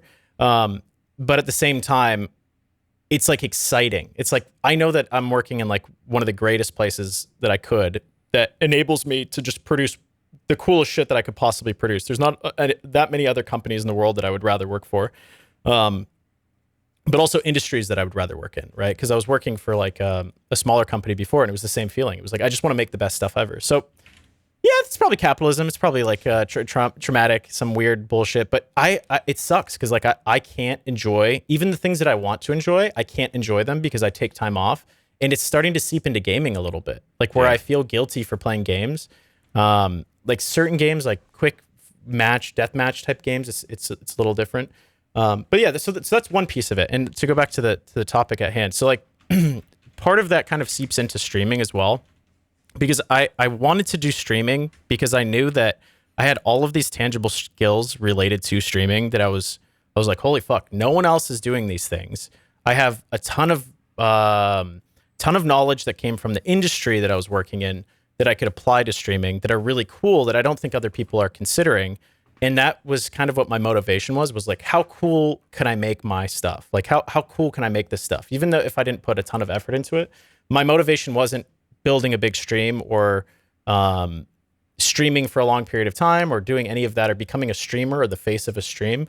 My motivation was always like, I want to make some really cool shit, and this is a place where I can do that, where I can it's like a showcase of all the cool stuff that I can do. And like you posted on TikTok that you're still trying to figure, like I saw this this morning, I think. You posted a TikTok where you're like, I haven't figured this content thing out. And like, I feel like today was a bad day for me. And I was just sitting there and I was like, fuck, I want to stream. My buddy just hit his 4th year subscribing to me, which is fucking crazy, or 3rd or 4th year. And I want to stream. Like, I feel like I want to stream, but I'm not streaming. And I'm not like, when the moment comes, I don't want to hit go live and I don't want to do it. And I think it's because like the metric of why I wanted to do those things changed. And the reason I love content creation is that I'm always learning. You know, I'm always learning. I'm always trying to do something different, always trying to better something, always trying to find a creative way to solve a problem, which is what I do now for a living, for my job. But I feel like I lost that to a certain extent with streaming. Like, I don't know what I personally can bring to the table now, and I'm just trying to sort it out still, to make things different. So I'm excited to do it. Like, when I have a creative idea that I'm like, whoa, that'd be really cool, I'm on top of it and super hyper focused. And this could be an ADD thing, but like, if I'm not passionate about it, I won't do it. Like, I'm not going to spend my time on it. So I don't know. Like, I feel like I always want to produce content, and I am always producing content, just not public content. Well, not public content that you guys see my name on it. But I want to find a way to like convert that back into streaming somehow, if that's something I want to do, right? Sure. So like going back to your post that you made, like you're getting better at at content creation, right? And do you think that we put too much pressure? Do you think that you personally put too much pressure on producing content rather than identifying the fact that you might just like solving problems and putting it into content? Like content Absolutely. is solving problems. Yep. So this is actually something that I have been thinking about for a super, super long time. And when I say super long time, I kind of mean like the past, let's say 12 months, right? Of just kind of reanalyzing what I'm doing as a content creator, the content that I'm putting out, and figuring out where I fit in this space. Yeah. And for a super long time, for anybody that knows me and my streaming content, I was super loud, and I still am super loud, but very loud, very flashy, long alerts, lots of lights, lots of sounds, lots of crazy energy, and that was me at that time. And a lot of it too was I want people to come to my stream to see what they've never seen before, right? I want them to see certain alerts or certain effects. And what I learned over a very long period of time, and it took me a really long time to latch onto this, was that people don't care if you're the first to find something cool. They don't give a shit. They'll give a shit in the moment. Oh my God, this is the crispest audio I've ever heard. Oh my God, your camera looks so good. Your backdrop. They never fucking care after that. After the first initial dopamine hit, nobody fucking cares. And I found myself chasing after not necessarily like the best quality stream. I was chasing after like the wow factor of like wowing people with features or different sound effects or scenes. And I'm like, okay, anybody can go and get this shit. Like the people who come out with, hey, if you want to do this really cool looking thing for your stream, this is how you do it. The people who get to that stuff the fastest are the ones that have the most free time. And as somebody who is working a full-time job and trying to be a content creator, trying to just be first or do something that looks cool doesn't work for me. And so what I've been trying to figure out in the background lately is, okay, what can I do that like helps me illuminate my passions for technology and is also entertaining and is also fulfilling for me as a content creator? And that's what I've kind of been navigating with recently. I've dialed back streaming a lot. I only stream 2 times a week right now. Shitting on TikTok in the best way possible, just going hard into that platform. And then also making YouTube videos as well. So when it comes down to come full circle to your question about, is the magic still there? It is, but it's different now. The fire for streaming never left. Right? Like I still love live streaming so much. I love the act. I love the interaction with chat. I love the community aspect of it. I love the real-time feedback and just like experiencing things together. It's just like being live is such an amazing experience that is something that I don't want to let go of. I feel like there's a large part of me that has evolved or kind of not necessarily evolved, but moved on from live streaming.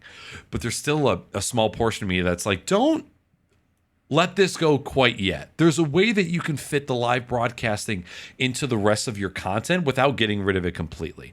And, unfortunately, that means admitting you'll never be a full-time streamer. You'll most likely never be a Twitch partner, admitting all of these things in order to give other aspects of content creation a time of day. But sometimes, that's kind of part of what being a content creator is. It's saying, I got to stop doing this thing that I've wanted for 10 years, and I got to focus on some other things to try and make something else work. Yeah. And I think like going back to in like tying this whole podcast together, I think I'm really reluctant about putting my name on things as well. Like if it's not the best shit I can make, I won't do it. Right. And I feel like for me, the past however many times I've tried to stream, it's not the best shit I can make. And that annoys me. Right. And I think it's a combination of not having enough free time to put in, not having like enough time to think about this, but maybe not being motivated to make the best shit or having creative ideas to make the best shit. But like looking at sponsorships, you brought up like what company would I take a sponsorship from, right? Like who would I get paid to do something for? And like what would the price be or whatever? The only time that I've ever done any sort of communication for a brand where they use my face or like I've been okay with it, or I put effort into it is when I know that that product is something that I care about, right? Like if it's something that I could genuinely sit with someone and be like, hey, you need to use this because it's good for you. Like it'll be good for you, right? Or it solves some sort of problem that you have, this or that, right? And it's the same thing with like I'm hyper aware of what I want to put my name on, and I want it to be the stuff that can genuinely help people. And I'm not ever going to be the person that, and maybe to my own demise, but like maybe I'm never going to be the person that puts my name on shit content or puts my name on things that I'm not genuinely passionate about. And it like it falls into streaming and content creation for my own personal brand, but also for like sponsors. Like I did this thing with Cross Clip recently, where they used my picture at first, and then I converted it into a paying job for myself by producing content for them or providing some sort of value to them. And I would have never done that if it wasn't something that I genuinely wanted to do, right? Or like if it wasn't something that I looked at and I was like, okay, there's actually inherent value here that I'm not trying to convince myself that there's value here. Right. I know that there's value based on what I've been trying to portray for years. And this is just a solution to one of the things that I've been saying for years. And it's a good one. So yeah, go download it. Yeah. And like, I feel like streaming, it's really difficult for me because I don't want to just go live. And I don't know, I have to put my finger on it. Like, what value am I providing by going live? Because I've told people for a while, like, just do it. Just go live, treat it as if like it's a window into your world for that period of time. And I've been like trying to like say, hey, don't put all this effort into Twitch or into live streaming. Do a lot of things, like syndicate your content, produce content on other platforms, do it here and there. And then when it comes to me, I can't take my own advice, which is really, really, really interesting, right? Like I know what the recipe for success is, but I don't want to do it, right? Like I don't want to put the effort in to follow my own advice, even though I have like probably like I have a significant amount of industry knowledge of how these things work. I just don't apply myself in that same way because I don't care to like put my name on that. So I don't know, like I've been in like a really tough spot just with personal content. Like everything else that I do, like I spend all day creating super sick shit. Like the other day we released with Dunkin' Donuts and Aim Labs and Twitch Rivals, I built a map. I designed the whole map for this Aim Labs challenge, and it was released like branded Twitch Rivals and Dunkin' Donuts, and I worked with Aim Labs to produce this thing. It was the sickest thing that I've seen in a while, and I was super excited to just kind of do it because I was like, oh, instead of like I don't know if you've played Aim Labs, but like little blue targets, let's use donut holes for that. And like, let's build in a little arena that's like a Twitch Rivals arena with like all this branded stuff. And it was a really cool thing that I pulled together. So I have like my creative outlet, and it's almost like I have everything that I need in my work life that I get like the positive feeling from, where I'm like, hey, I created something cool. Where like when I stop working, I don't feel like going live because I've gotten that throughout the day. Where I feel like the reason I went live before was because I was lonely and bored. And you need the release. I wanted the creative release of like creating some cool shit that people saw. So I don't know. I don't know, like going back to the point of my buddy Shazam, like who resubbed for 4 years. Like I'm looking at this like, holy fuck, this guy's been subbed to me the whole time that I haven't streamed. Obviously it's not my responsibility to stream. I don't need to stream. Right. But clearly there was some value that I was giving, and it might not be what I thought. It potentially wasn't the metric that I set for myself, right? Like maybe my presence was the reason that people sat and wanted to hang out, and it wasn't all of the cool shit that I was doing. And that's almost something that's hard to admit, right? Because like you feel like people are latching on to the things that you weren't trying, right? Like people were just latching onto you as a person because they felt warm about being around you. But the reason that you were streaming was like you wanted to produce the best shit, the best looking shit, the best sounding shit. But I think a part of you has to sort of admit that, because like that's the human part of you, right? Like the content that you want to create, the shit that you're super proud of, that's almost like the manufactured part of you. Not all of it, but a little bit of it. Whereas like just you as a person and your personality is the personable reason that people might want to be around you. Yeah. By the way, do you go to therapy at all? Just on every other Sunday. Do you really? Oh, you mean for the podcast? Yeah. Have you thought about it?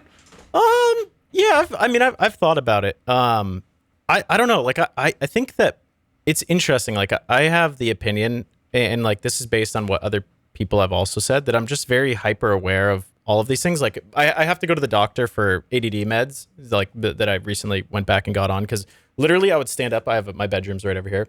I would stand up, walk to my bedroom, and I would forget everything that I had to do and be completely lost. And then like 10 minutes later, I would come to like this hyper awareness that I'm just not doing anything. Or I'd be sitting in front of my screen for like 3-4 hours without having done anything, not watched a show, not listened to music, like I'm telling you, like 3 hours of doing literally nothing, like zoning out and being in my own head. So like I had to go to a doctor for that. And I was kind of going through, my thought process of why, like the challenges that I'm having with work and like me, staying focused and all this other stuff. And, the doctor was even like your hyper awareness is fucking, wait, she didn't say this. She didn't say fucking. She's like, yo, homie, you're off the charts, homie. No, but she didn't say fucking, but she did say yo, homie. Yeah, she said yo, homie. No, I don't know what doctor I'm going to. His name's Greg, and he lives in an alleyway. But no, she was like, yeah, your hyper awareness is really good. Like you're paying attention to the things that you need. But yeah, I don't know. Like I haven't gone to therapy, but I think it would be valuable. I wish that there was a better. I feel like therapy is almost too professional. I need something in between, where like I just spend time with like-minded individuals and we just talk for a bit and like go through. I think you'd be surprised at the type of therapist that you could find. Yeah, Shroud. Shroud to be your therapist. But in regards to kind of along the points of the same question, I've been thinking about like, where am I going? What am I doing? And the whole reason behind that TikTok that I created was that even now, after 8 years of streaming and creating content, like it just goes to show that you can do something for a really, really long time, but not really go anywhere. However, I remember like I couldn't do anything on Twitch without consulting my brother first. Like, how do I do this? What's the bit rate? What are the settings that I need? I couldn't do anything without getting his opinion. Oh, when it comes to alerts, I need you to design something that I can use with T-Notifier so I can get alerts properly, right? So as a person, I evolved in the technical aspects to where I can do all of that shit myself now. And like that's something to be really badass. Yeah. But when it comes to like what ignites the fire now, like now that I've started to get involved with brands, with like affiliates shit, and then like getting products to review, like this is a whole nother aspect of streaming, which I didn't really have a hand in before, because it was all just play the video games, try to make it entertaining, and see what happens. And to go back to your original point of not being able to do anything if it doesn't have value, there are times where a Tech Tuesday will come up and it's time to go live, but I feel like I have nothing to offer, and I will try and think of any excuse to not stream that day because I feel like I can't bring anything to the table. And that's something that I fight with like all of the fucking time. So I 100% understand that. Yeah, and I think now kind of like bouncing back and forth, I think that the times that I've done, or I felt that I've done nothing, like recently I designed a stamp in Illustrator, like the face of a stamp, and it was like a relatively pointless task, right? Like for me, I'm like, oh, I can do that in fucking 2 seconds, right? Like that's easy work for me. And through the process, I actually watched a tutorial. Like I love tutorials. I'll always watch a tutorial at the beginning of a project because regularly people have good ideas to start your project retrospectively of having started their own. So I watched this tutorial and I found a way to cut shapes out in Illustrator that I never knew existed. And I was like, oh, fuck, like this is a thing. It's Shift M if anyone knows Illustrator. And I was like, holy fuck, this is badass. I was always using the Pathfinder tool for years. And I was like, wow, this is really cool. I also had to design for Twitch the trophy for an upcoming game show, and or like the award that you get, like for if you're a developer or whatever that wins one of these things.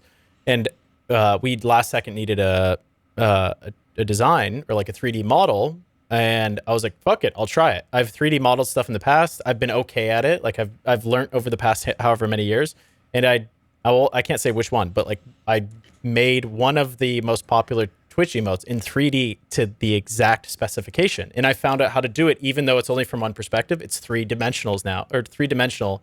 And from the perspective, it's the exact emote, which is really, really cool because I didn't think I was capable of it. And from my perspective, like I've never made something that is a living thing in a 3D model. I've tried in the past, and it always looks like a spaghetti-armed weird goblin with donut eyeballs. Yeah.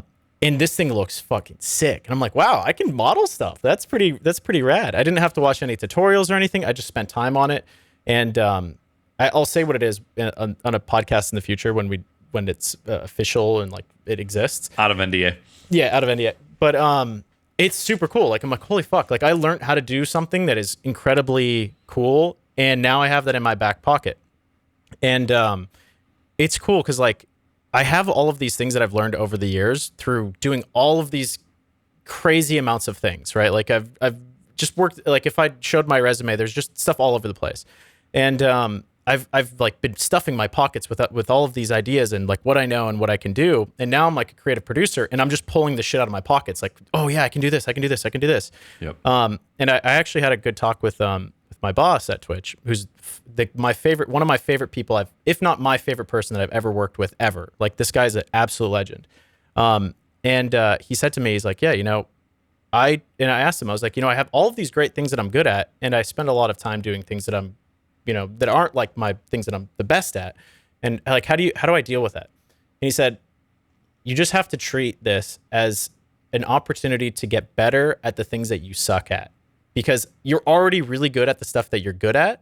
You don't have to prove that anymore. Like you have that stuff in your pocket when you need to pull that out, but you probably suck at a lot of things and you can get better at those things right now. So I feel like streaming, I have to treat it the same way as I treat work. And I just have to figure out what I suck at. Like what are the things that I'm really bad at when it comes to streaming? Because I know I can produce the best graphics. I can produce 3D animated stuff. I can build crazy OBS scenes. I can do all of this stuff if I come up with the right reasons for it. Right. But there's stuff that I really suck at with Twitch, right? Like communicating with chat and reading chat. So how do I convert that into being the piece that I'm motivated about, where it's like, I know that I can be the best at this particular thing. I don't have to prove that. It's in my back pocket. Let me get really good at this other stuff and then present that in parallel with the other shit that I'm doing. And then I have like a more conclusive and more complete product that I'm giving out. If that makes sense. Interesting. No, it absolutely does. I'm trying to take your perspective and kind of apply it to what I've been thinking about recently as well, because it kind of, in order to get to that point where you understand the question that you're answering, is you kind of have to completely break down everything that you've been doing recently and almost admit that you've been doing it incorrectly, even though like there's a lot of times where I look back and I say, hey dude, you've been doing this for 8 years. And then on a bad day, it's like, dude, you've been doing this for 8 years. The fuck is wrong with you? Yeah. But of course, like in those down moments, you're not taking into consideration the people that you've met, the things that you've learned. Like there's just so much your brain doesn't take into account when you're in those bad down moments.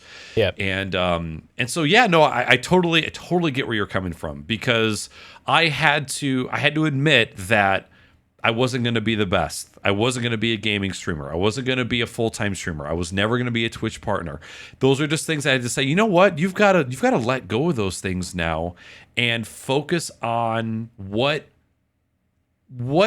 on the Twitch platform also aligns with the passions that you have.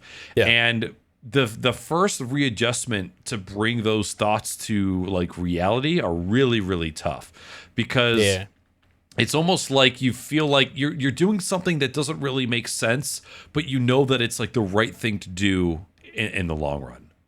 Yeah. Yeah. And I don't know, like I'll turn 28 next month, and I think I'm getting like really good at figuring out what I'm good at. The thing I'm worried about is like previously, before working at working in an industry that I absolutely love, is that previously, like I was hyper focused on building my own brand, right? Like I would be the person advocating that, like Gary Vee, and just being like, if you're not building your brand, you're wasting your time, no matter what you're doing. But I'm so content in all of the cool things that I get to do that I am having a hard time translating that over to what, like just over to like my own personal stuff, and like putting time into that and making sure that I can do a good job. And like most of like this is like just I feel like I've been so stuck in streaming and like just producing content personally, because I've been so validated, or like I've just done everything that I've wanted to during the day in other places, that I'm like, I don't need to do anything else. I just want to play games and hang out. So yeah, that's something like I'm actively going to try to sort out over this next however long. And I want to stream. It's interesting because I love streaming when I do it. It's like this podcast. Leading up to this podcast, I'm like, fuck, I hate this shit. Like I do not want to show up. I wish that Knackers would cancel this shit. Like last second, like looking for any excuse. And I'm sitting there, it's like Sunday at noon, and I'm like, oh fuck, I have to do the podcast tonight.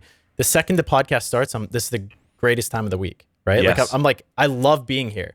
And it's the same thing with streaming. Like leading up to Push and Go Live, I fucking dread it. And I'm like doubting it and all this stuff. So I just have to figure out like, I don't know if it's like time management or what, but I just have to find out like what I can do to spend my time doing things that I genuinely enjoy. Like one thing that I was thinking is maybe streaming. Like I have this electric bicycle that's like it's called the Super 73 that I bought instead of a car. Love that bike. It's super sick. So I have this thing and I ride it around Portland all the time, and it's like skiing or snowboarding to me. It's like freeing to just ride it around. Yeah. And I was like, what if I just go live? Yeah, therapeutic. I'm like, what if I just go live from the bike and just ride around, just do nothing, and be like, hey, there's a place. Like Show maybe us that where you live. Yeah, show you where I live. But just ride around Portland and just have like a streaming GoPro on my chest and be like, hey, there's a cool place that I've been to, and just kind of ride around and talk to chat with like VoIP in my ears. I think that'd be kind of cool. So I don't know. Maybe I just need to evolve out of like what I think I want to do and what I think I can create, and just start creating a bunch of weird, cool shit, right? Like just go crazy and just try to do random stuff and just break through like the monotony of what I was doing before, and just be like, hey, I don't like the objective of me streaming isn't to be playing games. It's just to be there. Yeah. And try to find ways to elevate being there to be more interesting in that short period of time. But anyways, this was my therapy session of just being like, I don't know what I'm doing. On the personal side, like work stuff, I'm doing the best shit ever. But like on the personal side, I'm doing nothing, which is like, I feel guilty about. And it's not because people are still subscribed to me. It's because they're choosing to do that at the end of the day. I feel guilty personally of like, I'm robbing myself of the opportunity to create stuff and create more stuff. And people care about it enough that they're staying around over like years of me not streaming. Right. Which is interesting. If there's one piece of advice that I can give to you, just from dude to homie, is that the time that is passing, like don't let the empty space get to you. Like, oh man, I haven't done anything in X amount of time. Like, yeah. It's not like the people who are waiting on you they're not like a dog at the back door where their entire life is waiting for you to come home, right? Yeah. It's like they've got other things going on. So I think the best piece of advice that I can offer you is that the time that you're taking not streaming is not wasted. It's just doing other things and building up other skills.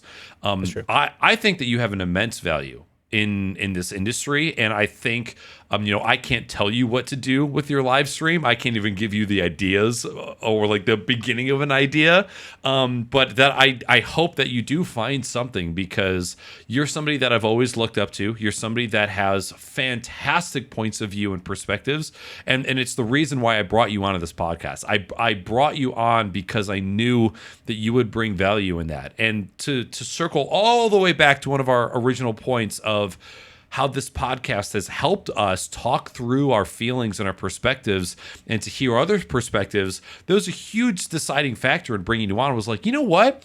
Bishop's somebody that I don't always agree with, but he brings such fucking great points. And part of having this type of discourse in this environment is having the conversation with people that you might not agree with 100%. And I have never, ever regretted bringing you onto the show because of the things that you've brought to the table. Yeah.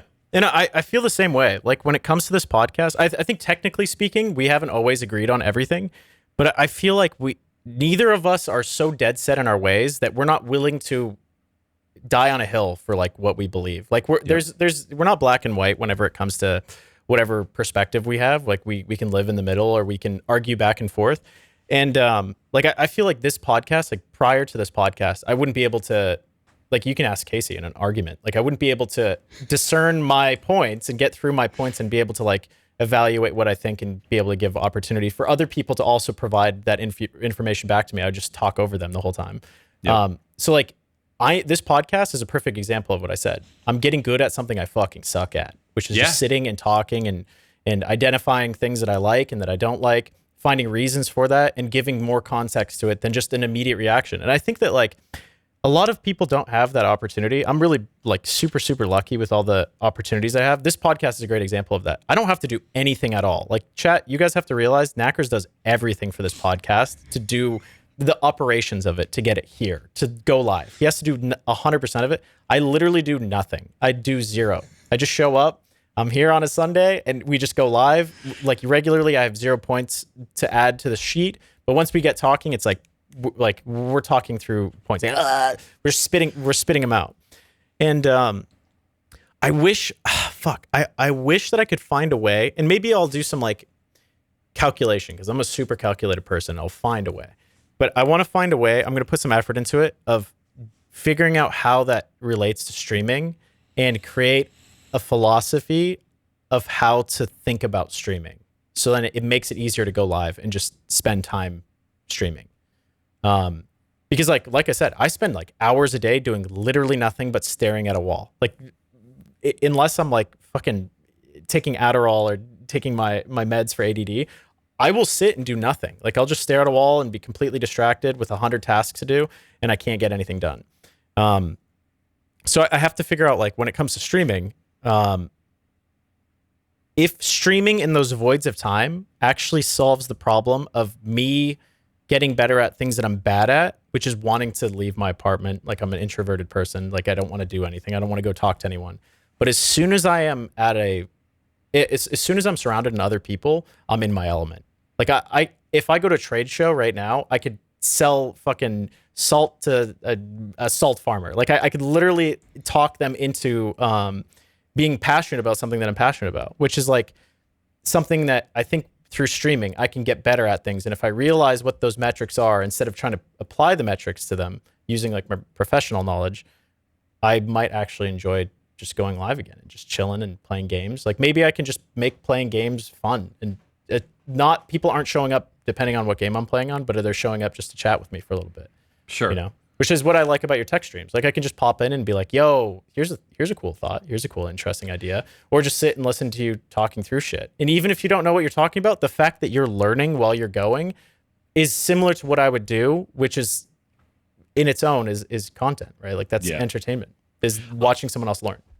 I've been loving those tech streams because I know about 20% of what I'm talking about. Yeah. But the fact that there are people that are willing to come in there and share their knowledge and their expertise, it only benefits everybody. I can't remember. There was something that somebody brought up recently. I can't remember if it was hardware or software, but I had no idea that it existed. And I was like, holy shit, how the fuck did I not know that this thing was around? And those streams are such a perfect opportunity for people to bring in their expertise and their perspectives as well. It's like it's crowdsourced information, right? Yeah. And it's so easily enabled just by going live. And I understand that not everybody can just go live and have that happen. Yeah. But it really is a great thing. And that's kind of when we're going back to talking about the fire or the drive that gets you to go live. Like knowing that I can talk about things that I love, I can help people that are in need of help, and also that people can bring up things that I don't know about. It's just like it's a perfect melting pot of all of those things. And it's been extremely rewarding to be a part of recently. Yeah. I think one of my apprehensions of playing particular games on stream is that I don't think I'm going to be good at them, or there's going to be a period of time that I have to learn. But I think that's sometimes, like look at Summit 1G. Summit is the best streamer when it comes to learning a game, right? Like he's a fast learner, but he listens to what chat says relatively, but he's good at getting good at something. And I feel like this podcast too is like half the topics that we talk about, I have no fucking idea what to say. But through what you guys are saying, like, this is a term that's been like attacked a little bit recently, but like the devil's advocate thought process of being like, okay, why do I think this way? What can combat what I think, right? And what can I present to myself as like a an idea of why I might be wrong. So like a great example of this would be like the OBS thing surrounding Streamlabs recently. We can hyper speed through this. We can go through more detail on another podcast, but like OBS didn't want Streamlabs to use the name OBS, but Streamlabs used it anyways. People didn't know about that. They tweeted about it recently through all the Streamlabs stuff. And there's some negative fallout from that, pointing towards Streamlabs, obviously, right? Which I think is garnered. But at the same time, I'm sitting there thinking to myself, okay, there's two sides to every story. What would be the alternative, right? Streamlabs stealing OBS's, like my immediate thought is, okay, fuck Streamlabs. They did something wrong here.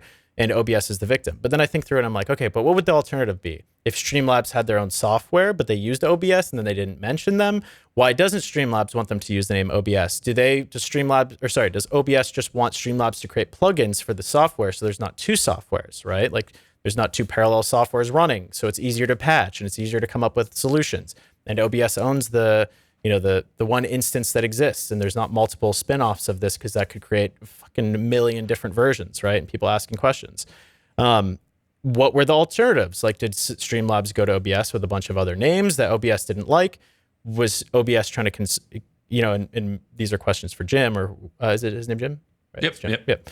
And there's obviously another story. I'm not saying that these things are true or anything, but like, what was the scenario around this? Like, how did this become?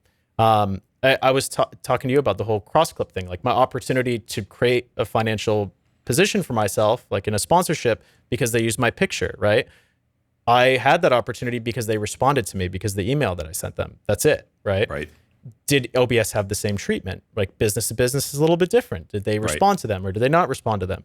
All hearsay, right? Yeah, it's all hearsay. But like what I'm getting good at doing on this podcast is getting good at looking at things deeper than the surface level of just being like, fuck those guys, they're idiots, tweeting about it, and then dying on a hill on Twitter defending what I initially thought, right? And finding any way to survive, right? And being like, oh, well, like even if people provide me alternative information, I would still try to defend that point because I made an extreme point, right? Mm-hmm.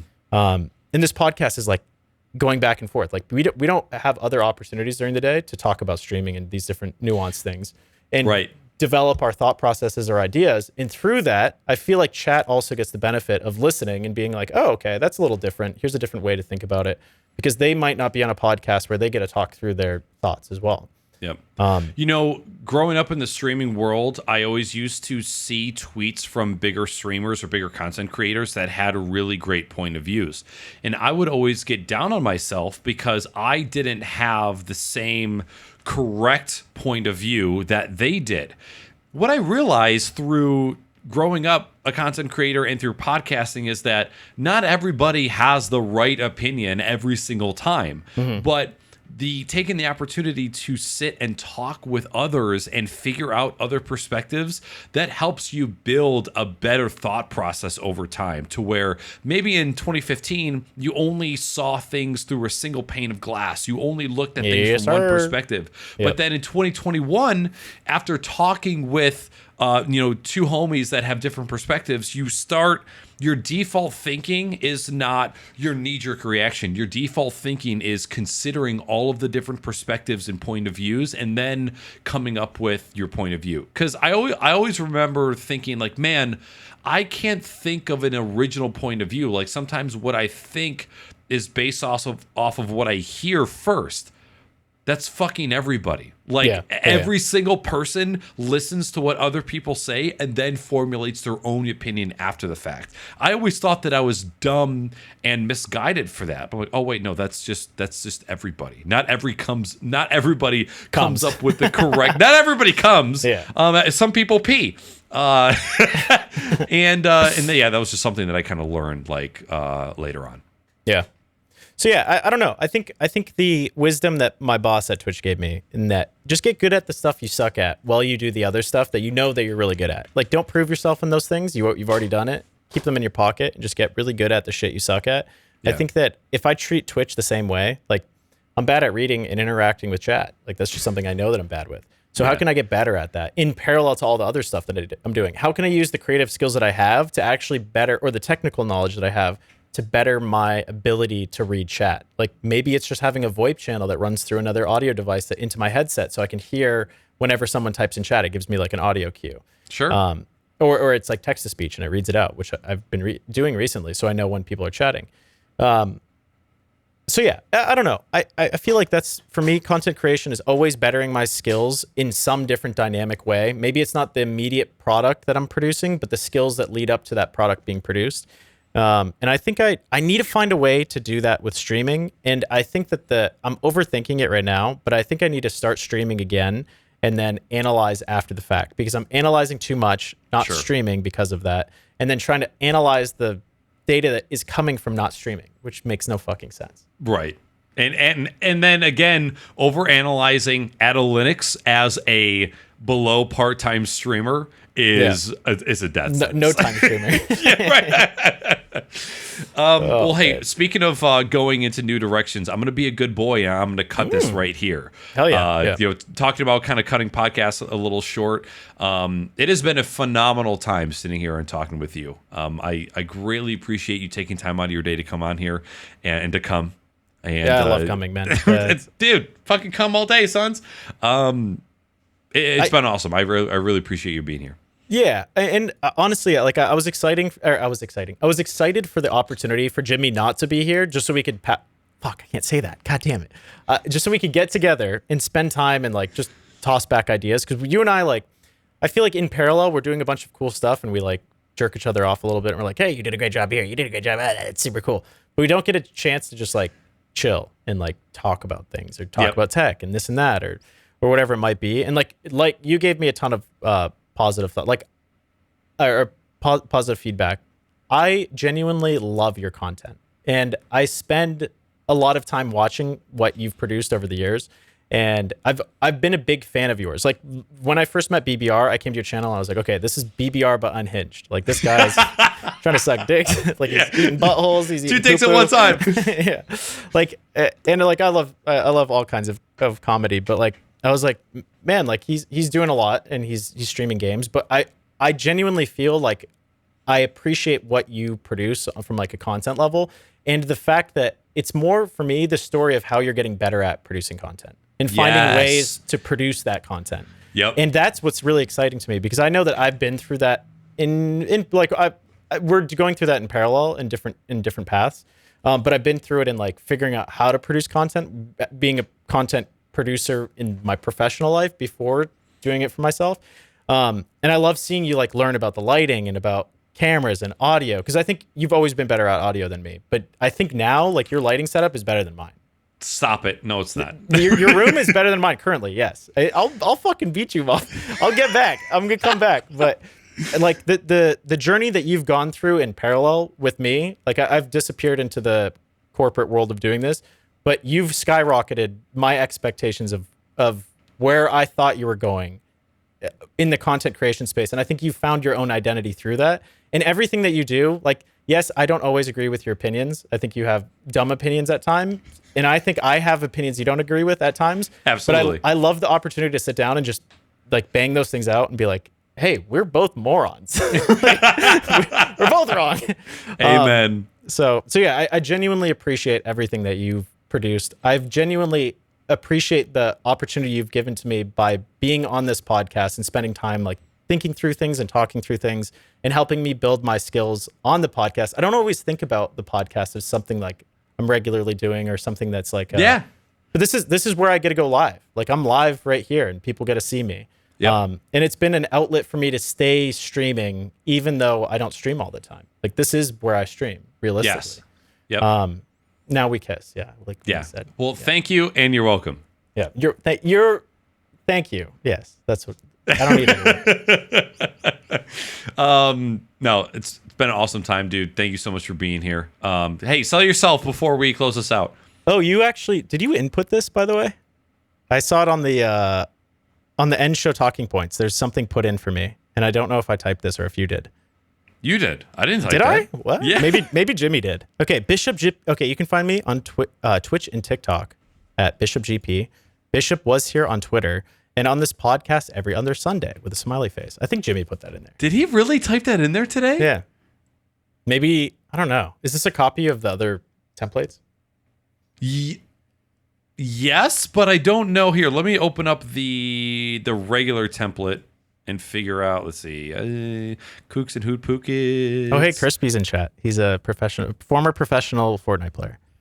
Oh, legend. What up? Yeah, Crispy. guy's a fucking legend, man. All right, let's see scripts. And you know what's funny is the template for these group shows still has 2020 in the template. It does not say 2021. Just change it to post-COVID at a certain point. It is. Okay, so that is on the template. Whatever is put there. Oh, nice. Okay, now I don't have to type that. Well, We could put what topics always pop up on the template. We could just put Go XLR. Go XLR, No Man's Sky, Twitch fucking up, and Streamlabs. Streamlabs. Yeah, Streamlabs has been fucking up more than Twitch, which, now I'm working for both, kind of. That's saying something, right? All right, so go ahead, sell yourself. Man. Yeah. Hit me up on Twitter. I appreciate all of the messages and stuff. If you guys ever have any questions about streaming stuff, hit me up.